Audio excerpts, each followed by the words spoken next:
Close ये अच्छी है, मैं बताऊं आपको। इंटरडे हाई देखिए 23,370, अभी हम कहाँ हैं 23,366, है ना। इवेंचुअली रिस्क रिवॉर्ड लॉन्ग के फेवर में है। आई थिंक हर कोई बेरिश है, FII शॉर्ट हैं, बहुत पैसा बना चुके हैं वो, और बजट अच्छा है। अपने आप को हेज करके लॉन्ग कैरी करें। यूएस देखिए फ्यूचर्स ऑलरेडी नैस्डैक पर हम 400-500 पॉइंट नीचे हैं। कल सुबह एक शॉक के साथ नहीं उठेंगे। फीलिंग है मेरी कि ये मार्केट में ना जो खराब होना था वो हो चुका है। 23,200 के स्टॉप के साथ, 23,200 250 के स्टॉप के साथ लॉन्ग रहें, और 23,500 के ऊपर अगर आप निकले और अगर आपने बजट हाई निकालना शुरू किया तो मुझे लग रहा है कि उसके बाद शॉर्ट कवरिंग और बढ़ेगी। मेरा ये मानना है कि RBI की पॉलिसी तक बैंक निफ्टी में अब बाय ऑन डिप्स की अप्रोच रखें। 200-300 पॉइंट की कोई भी डिप मिले आपको कहीं भी किसी पॉइंट से, वहां पर एक बाय करें। तो देखिए बहुत शानदार मार्केट ने आपको रिवॉर्ड करके दिया अगर आपने उस पोजीशन, लॉन्ग पोजीशन को कैरी किया और अगर उसमें और ऐड किया, जो आज सुबह हमारा व्यू था निफ्टी को लेकर। चलिए अब आगे बढ़ते हैं शो में, और पहले तो ये जानते हैं कि अब मार्केट में करना क्या है। तो बुल्स का जोश हाई, इनफैक्ट बुल्स की शानदार वापसी और शानदार लॉन्ग्स ने पैसा बना कर दिया, ज़ोरदार तेज़ी मार्केट में इस समय। और एक again as expected bank Nifty इस तेज़ी को लीड करता हुआ, जो एक व्यू इस चैनल पर 3-4 दिन से आप सुन रहे होंगे कि बैंक निफ्टी लीड करेगा इस तेज़ी को। कैपिटल गुड शेयरों में शानदार रिकवरी, ये भी एक स्पेस थी जो ओवरसोल्ड बन गई थी, और काफ़ी क्लैरिटी यहाँ भी मिली थी कि वो कैपेक्स का नंबर इतना ख़राब नहीं है जितना मार्केट सोच रहा था। हाँ, आज कंजम्पशन शेयरों में थोड़ी सी मुनाफा वसूली ज़रूर हुई, लेकिन ओवरऑल एक शानदार दिन मार्केट के लिए। Viru Shreya, good afternoon. Good afternoon sir, बिल्कुल शानदार दिन आज देखने को मिल रहा है। लेकिन सर इनफैक्ट कल के शो में कमाई का अड्डा आपने कहा था कि लॉन्ग बने रहे, आज सुबह भी कहा आपने लॉन्ग बने रहे, जैसे कि हमने प्रोमो में भी देखा। पहला सवाल कि इतना स्ट्रॉन्ग कन्विक्शन कहाँ से आया, साथ ही सर अगला सवाल कि अब के लिए क्या स्ट्रैटेजी अब अपनाएंगे। बिल्कुल, तो दोनों चीज़ एड्रेस कर देता हूँ मैं श्रेया। पहली बात तो क्योंकि आपने पूछा कि क्यों बुलिश हुआ मैं, देखिए मैं ना एक पोस्ट बजट एक इवेंट में गया था और उसमें मुझे हर कोई बेरिश दिखा। मुझे बुलिश व्यू ढूंढना मुश्किल था। बजट के बाद एक कंसेंसस बेरिशनेस बन गई थी मार्केट में, और मेरा ये मानना है कि जो बजट है वो काफ़ी शानदार था। ग्राफिक प्ले कर रही प्लीज़। तो काफ़ी शानदार बजट था और एक कंसेंसस बेरिशनेस थी। इस वजह से एक टैरिफ को लेकर मुझे लग रहा है कि बाज़ार का जो रिएक्शन है वो उतना ख़राब नहीं था जितना कि एक्सपेक्टेड था। कि शायद मार्केट की कल जो हमने एक व्यू लिया था वो इसलिए लिया था कि जो मार्केट है वो उसकी क्लोज इतनी ख़राब नहीं है, उस वजह से नहीं, मैं इसकी बात नहीं कर रहा हूँ। मैं ये भी, मैं श्रेया जो पहला सवाल पूछा है मैं उसकी बात कर रहा हूँ, इसमें बाद में आता हूँ मैं। ठीक है, चलिए। तो एक व्यू ये था कि एक थोड़ा सा एक कंसेंसस बेरिशनेस बन गई थी, और जैसे मैं कह रहा हूँ कि बजट काफ़ी शानदार था, इस वजह से श्रेया मैंने एक बुलिश व्यू लिया था। और टैरिफ को लेकर भी बाज़ार का रिएक्शन, जैसे मैं कह रहा हूँ, उतना ख़राब नहीं था जितना एक्सपेक्टेड था, और FIIs के शॉर्ट्स ने पैसा बनाना बंद कर दिया था बेसिकली। और शॉर्ट कवरिंग जब भी होती है तो वो इसी तरीके से होती है। शॉर्ट कवरिंग एक बेहद ताकतवर टूल होता है मार्केट के लिए, और यही यहाँ पर हुआ। और एक व्यू तो ये भी है कि अगर FIIs की कैश में सेलिंग रुके तो वो काफ़ी पॉजिटिव भी हो सकता है। अब ये बहुत बड़ा इफ़ है कि अगर ऐसा होगा तो नहीं होगा। अगर आज FIIs ने फिर कैश में सेल किया तो हो सकता है थोड़ा हाई लेवल पे वापस प्रेशर भी आए, लेकिन अब देखिए एकदम से बाइंग तो बहुत जल्दी नहीं आएगी, लेकिन अगर सेलिंग रुक जाए तो वही काफ़ी बड़ा पॉजिटिव होगा। लेकिन ये एक मेरा एक व्यू था। अब आते हैं अब की रणनीति पर। निफ्टी अब 23,800 की तरफ बहुत तेज़ी से बढ़ रहा है। 23,500 के ऊपर हमने कहा था कि शॉर्ट कवरिंग और बहुत तेज़ी से तूल पकड़ेगी। अब 23,700 हम क्रॉस कर रहे हैं और 23,800 की तरफ आई थिंक हम बढ़ रहे हैं। बने रहें अपने लॉन्ग्स में। अभी भी कह रहा हूँ कि कोई ज़रूरत नहीं है बुक करने की, बने रहें लॉन्ग पोजीशन में, अपने स्टॉप लॉस को एडजस्ट करते रहें। अब आपका स्टॉप लॉस हो जाएगा 23,500, और अगर आप कल से लॉन्ग हैं तो 23,500 पे भी आप मोटा प्रॉफिट बनाएंगे। लेकिन अब आप 23,500 तक ले आए अपने स्टॉप को, और हर 50-100 पॉइंट के डिप पर और ऐड करें। इस मार्केट में बड़ा पैसा लॉन्ग साइड पर बनेगा। बैंक निफ्टी की जहाँ तक बात है, बैंक निफ्टी बजट डे के हाई को क्रॉस करके उसके ऊपर टिका हुआ है, ये बहुत इंपॉर्टेंट है। और RBI की पॉलिसी से पहले 1,000 पॉइंट की एक और रैली ये पॉसिबल है।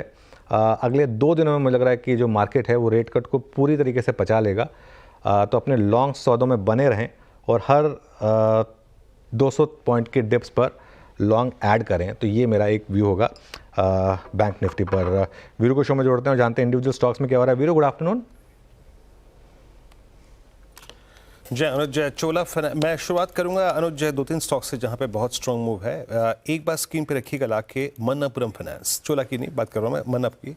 205.26 गोल्ड का स्ट्रॉन्ग स्विंग इस वक्त एक टेलविंड बना हुआ है इस पूरे स्पेस के लिए। 205 इस पे बहुत दिनों से एक कॉल आइटस का गढ़ था 200 के आसपास, वो बाइसेक्ट हुआ और उसके बाइसेक्ट होने के बाद इसने अपना 30 सितंबर का ब्रेकडाउन पॉइंट उसको रीगेन कर लिया। उस दिन इसमें 100 डेमा वायलेट हुआ था, तो Manappuram at day high strong move आके देता हुआ।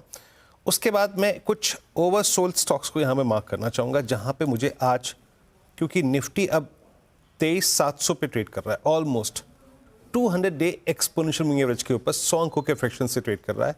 ये बहुत सारे ऐसे स्टॉक्स पे मैंने अनुज शॉर्ट कवरिंग देखी जो ओवरसोल्ड थे। अब मैं आपके स्क्रीन पे स्टॉक रखता हूँ, लुक एट CDSL -200 डेमा की ट्रेजेक्ट्री में, मतलब आप 200 डेमा से ये करीब करीब 200 रुपये नीचे है। जरा इसका OI रखिएगा एक बार। शॉर्ट कवरिंग जहाँ पे आ रही है वो है ये 1281, 33 रुपये ऊपर, और आप समझ लीजिए इसका जरा प्लीज़ OI रखिएगा। अच्छी शॉर्ट कवरिंग, तो यहाँ पे स्ट्रेंथ और शॉर्ट कवरिंग दोनों कॉम्बिनेशंस में रखें। ये देखिए open interest 4% OI shed, 3 lakh share OI में कम हुए, तो हमें कुछ ऐसी पॉकेट्स पर नज़र रखनी है। और तीसरा मैं यहाँ पर रखूँगा नज़र, एक बार स्क्रीन पे लिख आइएगा, चोला फाइनेंस 3090। आज सुबह सुबह मैंने इसका जिक्र भी किया था, और अब ये 25 अक्टूबर के बाद की अब तक की सबसे स्ट्रॉन्ग ट्रेजेक्ट्री में आके ट्रेड करता हुआ, तो शानदार मूव यहाँ पे है। निफ्टी 23,686। खैर चलिए थोड़ा सा विषय को चेंज करते हैं, थोड़ा सा हल्की नोट पर बात करते हैं अनुज। लेकिन बजट के दौरान आप और मैं साथ थे, उसी वक्त वो 11-12 बजे के आसपास वो आंकड़े भी आने शुरू हो गए। वो नंबर्स हमने एक्सेप्ट कर लिए अच्छी तरीके से, बट दूसरों को क्यों नहीं हजम हो रहे हैं। बिल्कुल, देखिए उससे पहले मैं उस पर आता हूँ वीरू, लेकिन एक ब्रेकिंग न्यूज़ आ रही है, उसको एड्रेस कर लेता हूँ पहले। एशियन पेंट्स के नंबर्स आए हैं, 1110 करोड़ का नंबर है, 1150 करोड़ का एस्टिमेट था। एशियन पेंट्स पर आज सुबह मैं हैरान था कि नेगेटिव खुला था, क्योंकि क्रूड के गिरने का फ़ायदा आना चाहिए था यहाँ पर। 1110 करोड़ का प्रॉफिट किसी भी एंगल से हाउलर नहीं है ये, अब तक जो नंबर आया है वो, और ठीक ठाक नंबर माना जाएगा ये। खैर बाकी नंबर फ्लैश होंगे आपकी स्क्रीन पर, चलिए इस पर आएंगे हम थोड़ी देर में। लेकिन जो आपने सवाल पूछा ना, देखिए वीरू मैं एक चीज़ बताऊं, आपने देखा ही होगा मेरा पिछले 6 महीने से मैं इन चीज़ों में आ ही नहीं रहा हूँ। बहुत लोगों ने बहुत झूठी चीज़ें कही हैं जिनमें मैं जाता ही नहीं हूँ, लेकिन आप अपने व्यू पर एंटाइटल्ड होते हैं, आप फैक्ट्स के लिए एंटाइटल नहीं होते। ये फैक्ट है जो हम दिखा रहे हैं ना, और मैं पूछता हूँ जो लोग भी मतलब क्लेम कर रहे हैं कि वो नंबर्स को डिस्प्यूट करके दिखा दें, वो इन नंबर्स को डिस्प्यूट करके दिखा दें कि आंकड़े झूठ नहीं बोलते हैं। और आंकड़े यही कहते हैं कि बजट भाषण के दौरान CNBC आवाज़ ना सिर्फ हिंदी बिजनेस चैनल्स में नंबर 1 था, सारे बिजनेस चैनल्स में नंबर 1 था, सारे जनरल न्यूज़ चैनल्स में नंबर 1 था, इंग्लिश हिंदी कोई भी मिला ले। मैं तो कहता हूँ हमारा जो नेक्स्ट कॉम्पिटिटर था, जो इंडिया का नंबर 1 बिजनेस, जो इंडिया का एक नंबर 1 जनरल चैनल माना जाता है फॉर एग्जांपल आज तक, वो भी 2 लाख पर था, हम उसके मुकाबले 5 लाख पर थे। अब कुछ लोग 1 लाख का व्यू दिखाकर बता रहे हैं कि वो नंबर 1 है। अब आप सिंपल बताइए, गणित है, 5 लाख वर्सेस 1 लाख। देखिए ये डिबेट हो सकती है आपकी और मेरी कि कौन बेटर एक्ट्रेस है, श्रीदेवी या माधुरी दीक्षित, वो अपनी अपनी चॉइस है। लेकिन ये डिबेट तो नहीं हो सकती ना कि 5 लाख ज़्यादा या 1 लाख ज़्यादा। ये तो फैक्ट है, ये तो 5 lakh is greater than 1 lakh गणित कहता है, उसमें हम थोड़ा ना कह रहे हैं। अब आप एक स्पेसिफिक, जैसे कहते हैं ना खिसियानी बिल्ली जब खंबा नोचती है, वो 10 से 15 मिनट का अगर आप एक टाइम बैंड खोजेंगे और उस 10 से 15 मिनट का सिर्फ उस टाइम का एक वो नंबर दिखा के कहेंगे देखिए हम हैं नंबर 1, तो आपको बेस्ट ऑफ लक। फैक्ट ये है कि ये जो नंबर्स हैं ये चीख कर बता रहे हैं कि बजट वाले दिन पूरे दिन CNBC आवाज़ कंसिस्टेंटली नंबर 1 था। और सबसे इम्पॉर्टेंट, सबसे महत्वपूर्ण पार्ट क्या होता है बजट वाले दिन? फाइनेंस मिनिस्टर की स्पीच। जिस समय बजट चल रहा हो, जिस समय लाइव मार्केट उस पर रिएक्ट कर रहा हो, उस समय 11 बजे से लेकर 1 बजे, 11 बजे से लेकर 1 बजे के नंबर्स में हम अपने नियरेस्ट कॉम्पिटिटर से 3 से 4 गुना बढ़े थे, 3 से 4 गुना बढ़े थे। और ये 5 लाख की बात हो रही है हमारी, वो कोई 2000 ट्वीट डाल के फर्जी ट्रेंड कराने की बात नहीं हो रही है यहाँ पर। तो ये इस चीज़ का आई थिंक सबको ध्यान रखना चाहिए। बाकी हमारे व्यूअर्स जो हैं उनका भरोसा वही हमारी ताकत है और उसी पर हम काम करते रहेंगे। ये एक मैं इस चीज़ को लेकर एक बार फिर से कह रहा हूँ, इसके लिए फिर से व्यूअर्स के लिए बहुत बहुत दिल से आभार। मीनवाइल वो एशियन पेंट्स के जो नंबर्स हैं ना, उसमें मार्जिन अब देखिए मार्केट लैच ऑन कर रहा है उस मार्जिन नंबर पर, और ये वही मार्केट है जो अब किसी भी नंबर में अच्छे नंबर खोजेगा। और देखिए अब 4% एशियन पेंट्स इस समय आपको ऊपर ट्रेड करता हुआ दिखाई देगा। शानदार तेज़ी इस समय स्टॉक में भी आ रही है, 4.5%। एबिडा मार्जिन थोड़ा घटा है, लेकिन देखिए जो पोल था उससे थोड़ा सा बेटर है, और इवन जो एबिडा है वो भी पोल के आसपास ही है। लास्ट के 2 क्वार्टर्स में एशियन पेंट्स ने हाउलर्स नंबर डिलीवर किए थे, इस बार एटलीस्ट वो नहीं है, इस वजह से इस बार आप इस स्टॉक में अब ठीक ठाक तेज़ी देखेंगे। लेकिन श्रेया के पास चलते हैं आज के ट्रेंडिंग स्टॉक्स और कार्यक्रम के क्रम के लिए। श्रेया, गुड आफ्टरनून, बताइए। Good afternoon sir. जिस तरीके से तेज़ी आज मार्केट में, तो शुरुआत होगी तेज़ी के ट्रेंडिंग स्टॉक्स के साथ। कौन कौन से स्टॉक्स में आज सबसे ज़्यादा उछाल देखने को आया है वो अभी आपके स्क्रीन पर आएगा। और देखिए शुरुआत करते हैं स्टॉक्स के साथ, और श्रीराम फिनेंस सबसे ज़्यादा तेज़ी यहाँ पे देखने को मिली, 5.5% से ज़्यादा उछलकर कारोबार कर रहा है। L&T देखिए इसमें 4.5% की तेज़ी, BEL में भी खरीदारी 3.5% के करीब, अडानी पोर्ट्स में आज उछाल 3.5% से ज़्यादा। इनफैक्ट और भी स्टॉक्स पे आप नज़र डालेंगे तो ABB इंडिया देखिए इसमें 7.25% से ज़्यादा की खरीदारी हुई। कल्याण ज्वेलर्स आज देखिए इसमें इस लिस्ट में शामिल हुआ है, 5.5% के करीब इसमें उछाल। संवर्धना मदरसन 6% से ज़्यादा की तेज़ी यहाँ पे, और NCC लिमिटेड 7.25% तेज़ होकर फिलहाल कारोबार कर रहा है। लेकिन कुछ स्टॉक्स चढ़ते बाजार में गिरावट के शिकार हुए हैं। ट्रेंड उसमें से 6.5% से ज़्यादा टूट गया। ब्रिटानिया में मुनाफा वसूली देखने को मिल रही है आज के सत्र में करीब 2% के करीब, और टाटा कंज्यूमर देखिए 0.25% के करीब गिरता हुआ आज के सत्र में। नेस्ले इंडिया भी 0.1% टूटकर फिलहाल कारोबार कर रहा है। बाटा से आज नहीं हो पाया, 3.5% से ज़्यादा टूटकर कारोबार। टाटा केमिकल में 3.5% की गिरावट। यूनाइटेड ब्रूवरीज मुनाफा वसूली का शिकार होता दिखा 2.5% के करीब, और आदित्य बिरला कैपिटल में भी 3.25% से ज़्यादा की बिकवाली यहाँ पे देखने को मिल रही है। चलिए अब आगे बढ़ते हैं और क्रम समझने की कोशिश करते हैं। तो हमारे साथ आज दमदार पैनल जुड़ा हुआ है। फंडामेंटल राय देने के लिए हमारे साथ SBI सिक्योरिटीज़ के सनी अग्रवाल होंगे। टेक्निकल कॉल्स लेंगे हम गावस्कर से, मानस जायसवाल से, रचना वैद्य, सोनी पटनायक, जतिन गेड़िया और श्रीकांत चौहान से। 2:15 पर यतिन बताएंगे कैपिटल गुड्स शेयरों में लौटी रौनक। 2:20 पर विनी बताएंगे डिविज लैब में अभी और कितना है दम। 2:30 पर आशीष वर्मा और यतिन मोता बताएंगे बजट और बाजार पर CNBC आवाज़ का मेगा ब्रोकर पोल। 2:35 पर कंचन बताएंगे आपको कमेंट्स और जाइडस लाइफ के नतीजों का अनुमान। साथ ही मिताली बताएंगे कैसे रह सकते हैं इंफोसिस और गुजरात गैस के नतीजे। 2:50 पर बजट और बाजार पर चर्चा के लिए हमारे साथ होंगे क्वेस्ट इन्वेस्टमेंट एडवाइजर्स के CIO अनिरुद्ध सरकार। 3:05 पर यतिन बताएंगे डीलिंग्स रूम में क्या कुछ शेयर फोकस पे है। 3:10 पर अनुसर से लेंगे कल के लिए स्ट्रैटेजी। साथ ही 3:15 पर लेंगे BTST या BTST कॉल्स। चलिए फिर आगे बढ़ते हैं, और हमारे साथ पैनल तैयार है हमारा, उनसे ट्रेड्स लेते हैं। गुड आफ्टरनून गाबा सर, बताइए क्या रहेगा आपका trade? Long side good afternoon to you. और स्टॉक का नाम है GNFC। बढ़िया मूव मिला है, अच्छा बेस बन रहा है और एक अप मूव मिलना है। 572 के आसपास ट्रेड कर रहा है। स्टॉप होगा फरी 567, ₹5 का। अपसाइड टारगेट मेरे ख्याल से 590 तक होने चाहिए। Yes, GNFC। ओके, JNFC आपकी स्क्रीन पे डे हाई पर आके ट्रेड करता हुआ स्ट्रॉन्ग मूव। और जरा प्लीज़ JNFC का OI रखिएगा ना, आपको ये सेंस मिलेगा कि हो क्या रहा है। कितने वाइल्ड OI एडिशंस हैं आज, मतलब स्ट्रॉन्ग कन्विक्शन के साथ पाएंगे। रखिए एक बार OI इसका, फिर मानस के पास चलते हैं। मानस, आपका ट्रेड क्या रहेगा? विनय जी, मेरा ट्रेड है जियो फाइनेंशियल्स का, क्योंकि यहाँ पर अब ऐसा लग रहा है कि स्टॉक ने बेस बनाया है। टेक्निकली देखिए तो डेली चार्ट पे हायर टॉप्स हायर बॉटम्स का कंफर्मेशन है। 10 डे मूविंग एवरेज के ऊपर निकला है, बेहतर वॉल्यूम देखने को मिले हैं। तो आई थिंक जियो फाइनेंशियल में एक बाउंस बैक प्ले किया जा सकता है, जिसमें 20 डे मूविंग एवरेज पे आपको अपने टारगेट सेट करने हैं। तो 256 के टारगेट के लिए जियो फाइनेंशियल में खरीदारी करनी है, और 239 का आपको स्टॉप लॉस लगाना है। ये कैश लेवल्स है। अगर चाहे तो ऑप्शन ट्रेड ले सकते हैं। 250 का कॉल ऑप्शन जो ₹6.75 पे ट्रेड हो रहा है, वहां पर ₹4.50 के स्टॉप लॉस से खरीदारी की जा सकती है, और इस ऑप्शन में ₹12.5 के टारगेट सेट करने हैं। ठीक है, जियो फाइनेंशियल खरीदारी करने की सलाह फिलहाल, लेकिन एक डिस्क्लेमर, जियो फाइनेंशियल हमारी पेरेंट कंपनी से एसोसिएटेड है, तो कोई भी खरीद फरोख्त आप अपने पर्सनल एडवाइजर की सलाह के साथ ही करें। रचना जी, गुड आफ्टरनून, आप क्या पिक कर रही हैं? जी, गुड आफ्टरनून। और मेरी तरफ से लॉन्ग रहेगा एचसीएल टेक के फ्यूचर्स में। एचसीएल टेक के फ्यूचर्स जब तक 1700 के ऊपर बने रहते हैं तब तक यहाँ पे पॉजिटिविटी के चांसेस पूरे हैं। और 1700 के एचसीएल के साथ इसको अगर लॉन्ग करेंगे तो हमारा टारगेट होना चाहिए 1745 एंड 1755। ओके, रचना जी की ट्रेड हो गई इस समय HCL टेक पर। अब आगे बढ़ते हैं और सोनी जी हमारे साथ हैं। सोनी जी, गुड आफ्टरनून, बताइए आपकी ट्रेड। जी, गुड आफ्टरनून एवरीवन। मेरा यहाँ पे लॉन्ग रिकमेंडेशन है चंबल फर्टिलाइजर पे। चंबल फर्टिलाइजर फ्यूचर्स पे बाय कर सकते हैं 495 स्टॉप लॉस के साथ। टारगेट रहेगा 525 530 के टारगेट्स यहाँ पे नजर आ रहे हैं।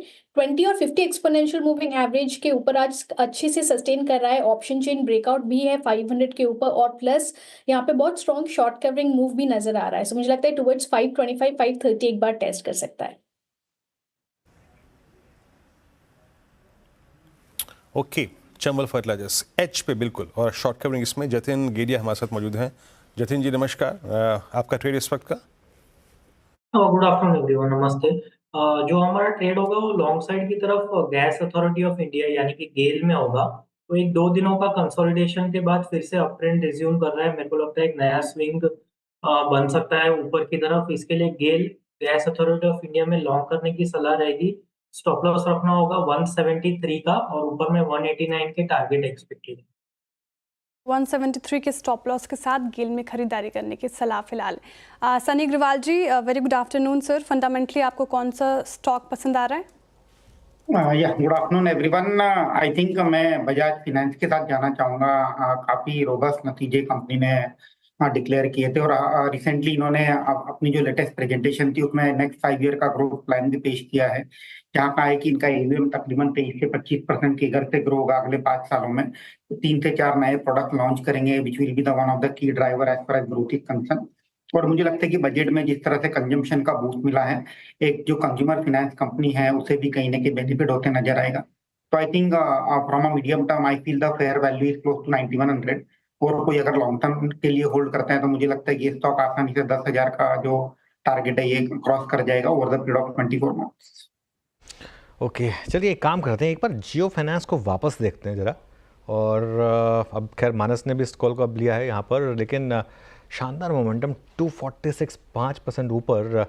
इसलिए कह रहा हूँ क्योंकि आज सुबह के शो में जो टॉप कॉल्स थी उसमें आशीष बहेती ने एक इस पर कॉल ली थी। वो उस समय एक कॉन्ट्रा कॉल थी, लेकिन आई थिंक 230 233 के टारगेट थे उनके। नहीं आई थिंक टारगेट मुझे याद नहीं, लेकिन जो भी है, लेकिन काफ़ी शानदार वो ट्रेड रही। 5% के करीब यहाँ पर एक अच्छा मूव आता हुआ। एक बार एशियन पेंट्स को वापस रिविजिट करते हैं। गाबा सर, एशियन पेंट्स देखिए एक बार जरा, एशियन पेंट्स पर क्या भी होगा?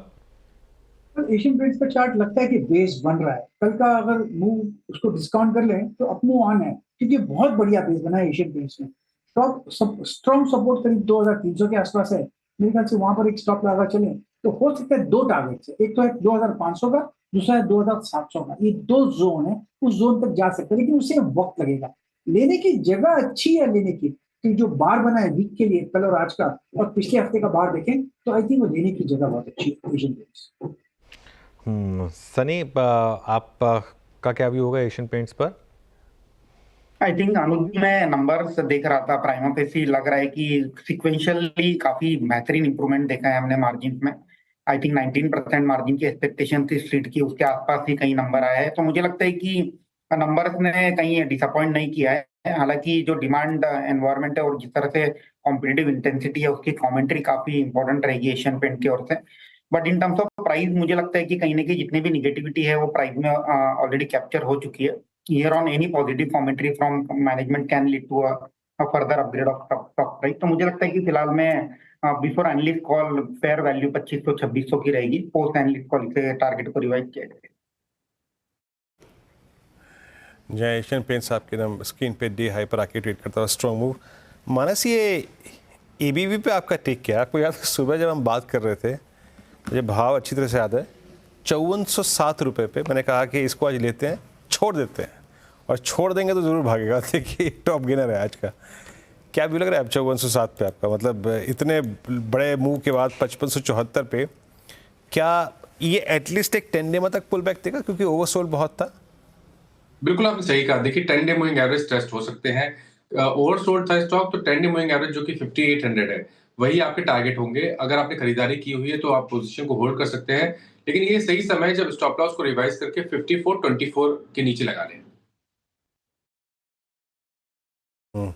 5424 के नीचे लगा लें और एक ट्रेलिंग स्टॉप लॉस याद रखिएगा, इनमें भी स्ट्रेंथ नहीं है, it's only short covering. Please जरा जब मैं स्टॉक्स बोलूँ तो उसके साथ उसका ओआई रखिएगा। अभी इसमें clear signs of short covering है, अभी फ्रेश बाइंग नहीं है, अभी कॉल आइटर्स बैकफुट पे आ रहे हैं, ओआई शेड हो रहा है, ये देखिए आपकी स्क्रीन पे ओआई शेड हुआ है अभी यहाँ पर, ना कि फ्रेश बाई। सीरियसल का जिक्र मैं कुछ देर पहले कर रहा था, उसमें भी ओआई शेड हुआ है, उसमें कोई फ्रेश बाइंग अभी तक नहीं है। लेकिन एक दो काउंटर्स जिनमें एक्यूट स्ट्रेंथ है उसमें 1387 पे चोला लेके आइए जरा प्लीज़। एनबीएफसीज में Chola, OI gainers plus combination of short covering दोनों है यहाँ पर। ये सोनी जी आपका टेक इस पे क्या होगा चोला पे इस वक्त? अभी इसको और एक्सटेंड कर सकता है अपने मूव को ये, और कोई कॉल? जी वीरेंद्र जी, मुझे लगता है कि चोला फाइनेंस टुवर्ड्स 1400 एक बार थोड़ा सा रेजिस्टेंस अगर फेस करता है, अगर वहां पे वो क्रॉस करता है रेजिस्टेंस को तो कंटिन्यू रहेगा यहाँ पे अपसाइड। इन एनी केस अगर भी 1400 पे थोड़ा रेजिस्टेंस होता है तो टुवर्ड्स 1370 सपोर्ट बन रहा है यहाँ पे काफी अच्छे से। सो ये 1370 1400 रेंज पे अक्यूमुलेट कर सकता है, मुझे लगता है पोजिशनल बेस पे रखना चाहिए इसको। एनीवे 1400 को जब वो क्रॉस करता है एक अच्छा मूव टुवर्ड्स 1460 1480 के रेंज पे रहेगा। सो करंट लेवल पे भी अगर बाय करते हैं तो टुवर्ड्स डिक्लाइंस तक आप ऐड कर सकते हैं। 1370 है वो डिक्लाइन जहां तक आप ऐड कर सकते हैं। पोजिशनल प्ले रहेगा यहाँ पे, अक्यूमुलेट कीजिए, होल्ड करना चाहिए यहाँ पे टुवर्ड्स 1460 1480 टारगेट के लिए। होल्ड। चोला इन्वेस्टमेंट 3.5% से ज़्यादा की तेज़ी फिलहाल इस पर्टिकुलर काउंटर में। इनफैक्ट ये फिनेंस सेक्टर ही आज तेज़ होता दिख रहा है। सुंदरम फिनेंस का चार्ट रखिए स्क्रीन पर, ये भी डे हाई के आसपास और 7.25% की तेज़ी इसमें करीब देखने को मिल रही है। 4615 पे कारोबार कर रहे हैं। मानस जी, सुंदरम फिनेंस क्या लग रहे हैं यहाँ पे, क्या स्ट्रैटेजी बनती नजर आ रही है फिलहाल? देखिए कंसोलिडेशन दिख रहा है, ये कंसोलिडेशन 200 डे मूविंग एवरेज के ऊपर हो रहा है, तो उम्मीद कर सकते हैं कि 4740 जहां पर एक रेजिस्टेंस है, अगर वो लेवल्स ब्रेक हो जाते हैं तब तो आपको एक बड़ी रैली देखने को मिल सकती है, जिसमें शायद आपको 5500 तक के भाव भी देखने को मिल सकते हैं। तो अगर लॉन्ग पोजीशन है तो बने रह सकते हैं 5490 के नीचे स्टॉप लॉस लगा के, लेकिन फ्रेश खरीदारी 4700 के ऊपर करें तो बेहतर रहेगा। तो फिलहाल सुंदरम फाइनेंस में, इनफैक्ट श्रीराम फाइनेंशियल भी आज टॉप गेनर्स में शामिल, यहाँ पे 5.5% से ज़्यादा की तेज़ी। मुझे याद है अनुसर आपने लास्ट ट्यूसडे को बिग स्टॉक्स में रखा था, चोला इन्वेस्टमेंट और श्रीराम फाइनेंशियल, और 1 वीक आज ट्यूसडे 15 से 20% का अपसाइड यहाँ पे हमें देखने को मिल रहा है। अब क्या करें यहाँ से? बिल्कुल, आई थिंक श्रेया पिछले ट्यूसडे को जब मैंने ये व्यू लिया था, मुझे खैर ये आइडिया नहीं था कि ये स्टॉक्स में इतना बड़ा मूव आएगा, लेकिन वो जब व्यू लिया गया था वो इसलिए लिया गया था क्योंकि सब आरबीआई ने लिक्विडिटी मेजर्स अनाउंस किए थे और वो स्ट्रॉन्गर एनबीएफसीज़ के लिए एक बहुत बड़ा पॉजिटिव था, स्ट्रॉन्गर एनबीएफसीज़ के लिए। और स्ट्रॉन्गर एनबीएफसीज़ में ऑब्वियसली बजाज फाइनेंस तो खैर हम अलग से कई बार डिस्कस करते आए हैं, लेकिन जो इकोनॉमी से रिलेटेड सीवी फाइनेंसिंग से रिलेटेड है वो श्रीराम फाइनेंस और चोलामंडलम है। आज सुबह इंडसइंड बैंक की मैनेजमेंट से बात हो रही थी हमारे सिस्टर चैनल पर, और उन्होंने ये बात बोली थी कि सीवी फाइनेंसिंग जो है वो एक काफ़ी शानदार मोड पर है और ये वाला क्वार्टर जो है वो सीवी फाइनेंसियर्स के लिए बेस्ट हो सकता है। इंडसइंड बैंक भी आज सुबह वैसे हमारा बिग स्टॉक था, वो भी आज डे हाई पर है, लेकिन ये जो व्यू था मेरा श्रीराम फाइनेंस और चोला पर, वो इस चीज़ पे प्रेडिकेटेड था। और अब क्योंकि फ्राइडे को रेट कट भी एक्सपेक्टेड है, तो मेरा ये मानना है कि स्ट्रॉन्गर एनबीएफसीज़ में अभी भी मुझे लग रहा है यहाँ से भी बड़ा मूव और पेंडिंग है। ये क्या होता है ना, देखिए ये एक बार सेक्टर्स में जब टेलविंड आती है ना, और जब मैक्रो टेलविंड आती है तो वो एक इनके लिए बड़ा पॉजिटिव होता है, तो इसके लिए इस चीज़ को आपको ध्यान में रखना है। तो श्रीराम फाइनेंस और चोला दोनों मेरे ख्याल से काफ़ी पॉजिटिव हैं। सनी जी, आपके रेडार पर होगा क्या कोई सीवी फाइनेंसिंग स्टॉक? या डेफिनेटली मुझे लगता है कि commercial vehicle as a segment अगर आप इवन मंथली सेल्स नंबर देखेंगे तो कहीं ना कहीं थोड़ी सी इंप्रूवमेंट हमने देखी है जैन मंथ में, और ऑब्वियसली इसका सीधा सीधा बेनिफिशियरी सीवी फाइनेंसिंग कंपनी रहेगी। आई थिंक इसमें कोई दो राय नहीं कि श्रीराम फाइनेंस और Chola they are the number 1 player. Shriram finance में अगर आप देखें तो कमर्शियल व्हीकल और पैसेंजर व्हीकल मिलकर तकरीबन 60% of the book Shriram finance की व्हीकल फाइनेंसिंग से आती है। तो मुझे लगता है कि अनडिस्प्यूटेड लीडर है अगर हम सीवी फाइनेंसिंग की बात करें और या व्हीकल फाइनेंसिंग की बात करें, तो श्रीराम एज वेल एज चोला दोनों रडार पर रहे। श्रीराम चोला दोनों स्ट्रॉन्ग और एनबीएफसीज में काफ़ी स्ट्रॉन्ग मूव है, लेकिन अगर आप प्लेसमेंट देखें स्टॉक्स के, अब थोड़ा बैंक्स पे आते हैं। सबसे बड़े क्रिटिकल एज पे कौन सा बैंकिंग स्टॉक फ्यूचर बैठा है? And it's I think Kotak Mahindra bank. और मैं थोड़ा प्रीएम्प्ट कर रहा हूँ, बट आपकी राय प्रकाश सर, 1924 और जनवरी 2022 से लेके अब तक मेरे ख्याल से कम नहीं तो 20 हाइज इसी रेंज के हैं। 1930, 1950, 1930, 1950। इस बार पोटेंशियल लगता है क्या सर कि ये इस ट्रेजेक्ट्री को पार कर जाएगा? बहुत ही कंसल्टेशन हुआ है कोटक महिंद्रा बैंक, लेकिन लेना चाहिए तो 1, 2, 3 दिन या 5 दिन या 10 दिन के लिए नहीं लेना चाहिए। लेना चाहिए तो 1, 2, 4 महीने के लिए लेना चाहिए। स्टॉक थोड़ा डीप होगा, ट्रेड करें 1923 पर, जो बेस बना हुआ है वो मूव मेरे ख्याल से 2200 तक ले जाएगा। तो ये स्टॉक बढ़िया है, एंट्री करनी है, initial foot in the water कहते हैं, लगाए ले सकते हैं। अभी 1925 में स्टॉप लगाए टाइट करीब 1885 का, अब भी ले सकते हैं। और जैसे अपमूव मिलता है या ब्रेकआउट मिल जाता है, ऐड कर सकते हैं, जैसे कि बजाज फाइनेंस में हुआ था। सिमिलर सेटअप है कोटक महिंद्रा। ओके, चलिए एक स्टॉक लेकर आइए। अब जरा इसको मैं थोड़ा प्रीएम्प्ट करने की कोशिश कर रहा हूँ, एक थोड़ा अहेड ऑफ द कर्व मान लीजिए इसको भले ही। IGL, एक बार इंद्रप्रस्थ गैस का चार्ट लेकर आइए स्क्रीन पर, और इसको मैं इसलिए रेडार पर रखना चाहता हूँ हमारे व्यूअर्स के, इसको रेडार पर रखें क्योंकि कल दिल्ली के इलेक्शन ख़त्म हो जाएंगे और एक जो प्राइस हाइक पेंडिंग है दिल्ली की, क्योंकि IGL ने आपको याद होगा कि बाकी सब सिटीज़ में प्राइस हाइक की थी, दिल्ली में ऑब्वियसली पेंडिंग थी जो होनी थी। तो अगर वो इलेक्शन के बाद अगर वो प्राइस हाइक हुई तो वो शायद इसके लिए पॉजिटिव हो सकता है। और एक्चुअली स्टेट इलेक्शंस इस साल की एक और बड़ी थीम रहने वाली हैं, काफ़ी बड़े बड़े स्टेट इलेक्शंस होंगे, और वो भी एक और रीज़न है कि मार्केट में मुझे लग रहा है कि थोड़ा सा कंजम्पशन रिलेटेड जो पॉकेट्स हैं वो काफ़ी शायद आउट परफॉर्म करेंगी, क्योंकि ये क्लियरली एक स्पेस होगी जिस पर गवर्नमेंट का काफ़ी फोकस रहने वाला है। लेकिन आज की रिकवरी है कैपिटल गुड्स में। आई थिंक कल भी हमारे पैनल में 2-3 गेस्ट जुड़े थे, उन्होंने कहा था कि बहुत ज़्यादा सेलिंग हो गई है अब कैपिटल गुड्स में, और इतनी सेलिंग का कोई मतलब नहीं है। और जो कैपेक्स का नंबर है, इवन उस दिन मधु जी आए थे बजट वाले दिन, वो भी एक्सप्लेन कर रहे थे कि ये नंबर इतना ख़राब नहीं है जितना फेस पर लग रहा था। CLSA ने भी कैपेक्स को लेकर एक रिपोर्ट निकाली है। यतिन के पास चलते हैं और समझते हैं कि क्या लिखा है उस रिपोर्ट में। Yatin, good afternoon. Good afternoon. और देखिए, जो कैपिटल गुड्स है और जो केपेक्स है, इन दोनों में अगर हम फाइन प्रिंट देखें बजट की, तो लाइक फॉर लाइक CLSA को लगता है कि 19% का ग्रोथ रखा गया है सरकार की तरफ से ईयर ऑन ईयर बेसिस पे, और केपेक्स जो है बड़ी तरीके से पिकअप होने वाला है, ऐसा बजट में भी माना गया है और CLSA को भी लगता है इस तरीके से होगा। डिफेंस केपेक्स में भी अगर आप देखें तो 13% का ओवरऑल ग्रोथ रहा है ईयर ऑन ईयर बेसिस पे, जो CLSA को लगता है मार्केट को रीअश्योर करना चाहिए कि जो 10-15% से ज़्यादा का आवंटन ग्रोथ आपने देखा है डिफेंस में, वो कंटिन्यूड रह रहा है 5 ईयर 10 ईयर स्केल पे। उनको लगता है L&T, HAL, NCC और जे कुमार इंफ्रा, ये जो है एग्जीक्यूशन रिलेटेड पिकअप होना चाहिए 2025 कैलेंडर ईयर में। अगर हम पावर सेक्टर की बात करें तो इनको लगता है कि NTPC जो है न्यूक्लियर पावर एडिशन में एक बड़ा रोल प्ले कर सकता है। इनफैक्ट जो स्टेट्स को 1.5 लाख करोड़ रुपए का लोन दिया गया है, उससे पावर सेक्टर में और इंफ्रास्ट्रक्चर में आप बड़ी जो है अनाउंसमेंट्स देख सकते हैं। तो कहीं ना कहीं ये 1.5 लाख करोड़ का जो लोन है सरकार ने जो साइड में रखा है, ये भी एक केपेक्स को कंट्रीब्यूट करेगा। और CPSE केपेक्स यानी जो PSUs की तरफ से केपेक्स होता है, यहाँ भी आपने लगभग 13% की वृद्धि देखी है, लगभग 4.3 लाख करोड़ के आसपास, जहाँ तक कि पावर सेक्टर का सवाल है। रेलवेज में थोड़ा बहुत डिसअपॉइंटमेंट है क्योंकि आवंटन जो फ्लैट रखा गया था। हालांकि डिफेंस की बात करें तो फाइन प्रिंट ये कहती है कि एयरफोर्स और मिसाइल सिस्टम को एक बड़ा आपको ऑर्डरिंग होना चाहिए, और लगभग जो डिफेंस स्पेंडिंग है यहाँ 9% की आप लाइक बाय लाइक ग्रोथ देख रहे हैं। तो ओवरऑल जहाँ तक कि केपेक्स का सवाल है, रेलवे, डिफेंस और रोड सेक्टर का सवाल है, सरकार और स्टेट गवर्नमेंट दोनों मिला के एक बड़ा केपेक्स करने वाली है, तो मार्केट को कोई निराश होने की जरूरत नहीं है।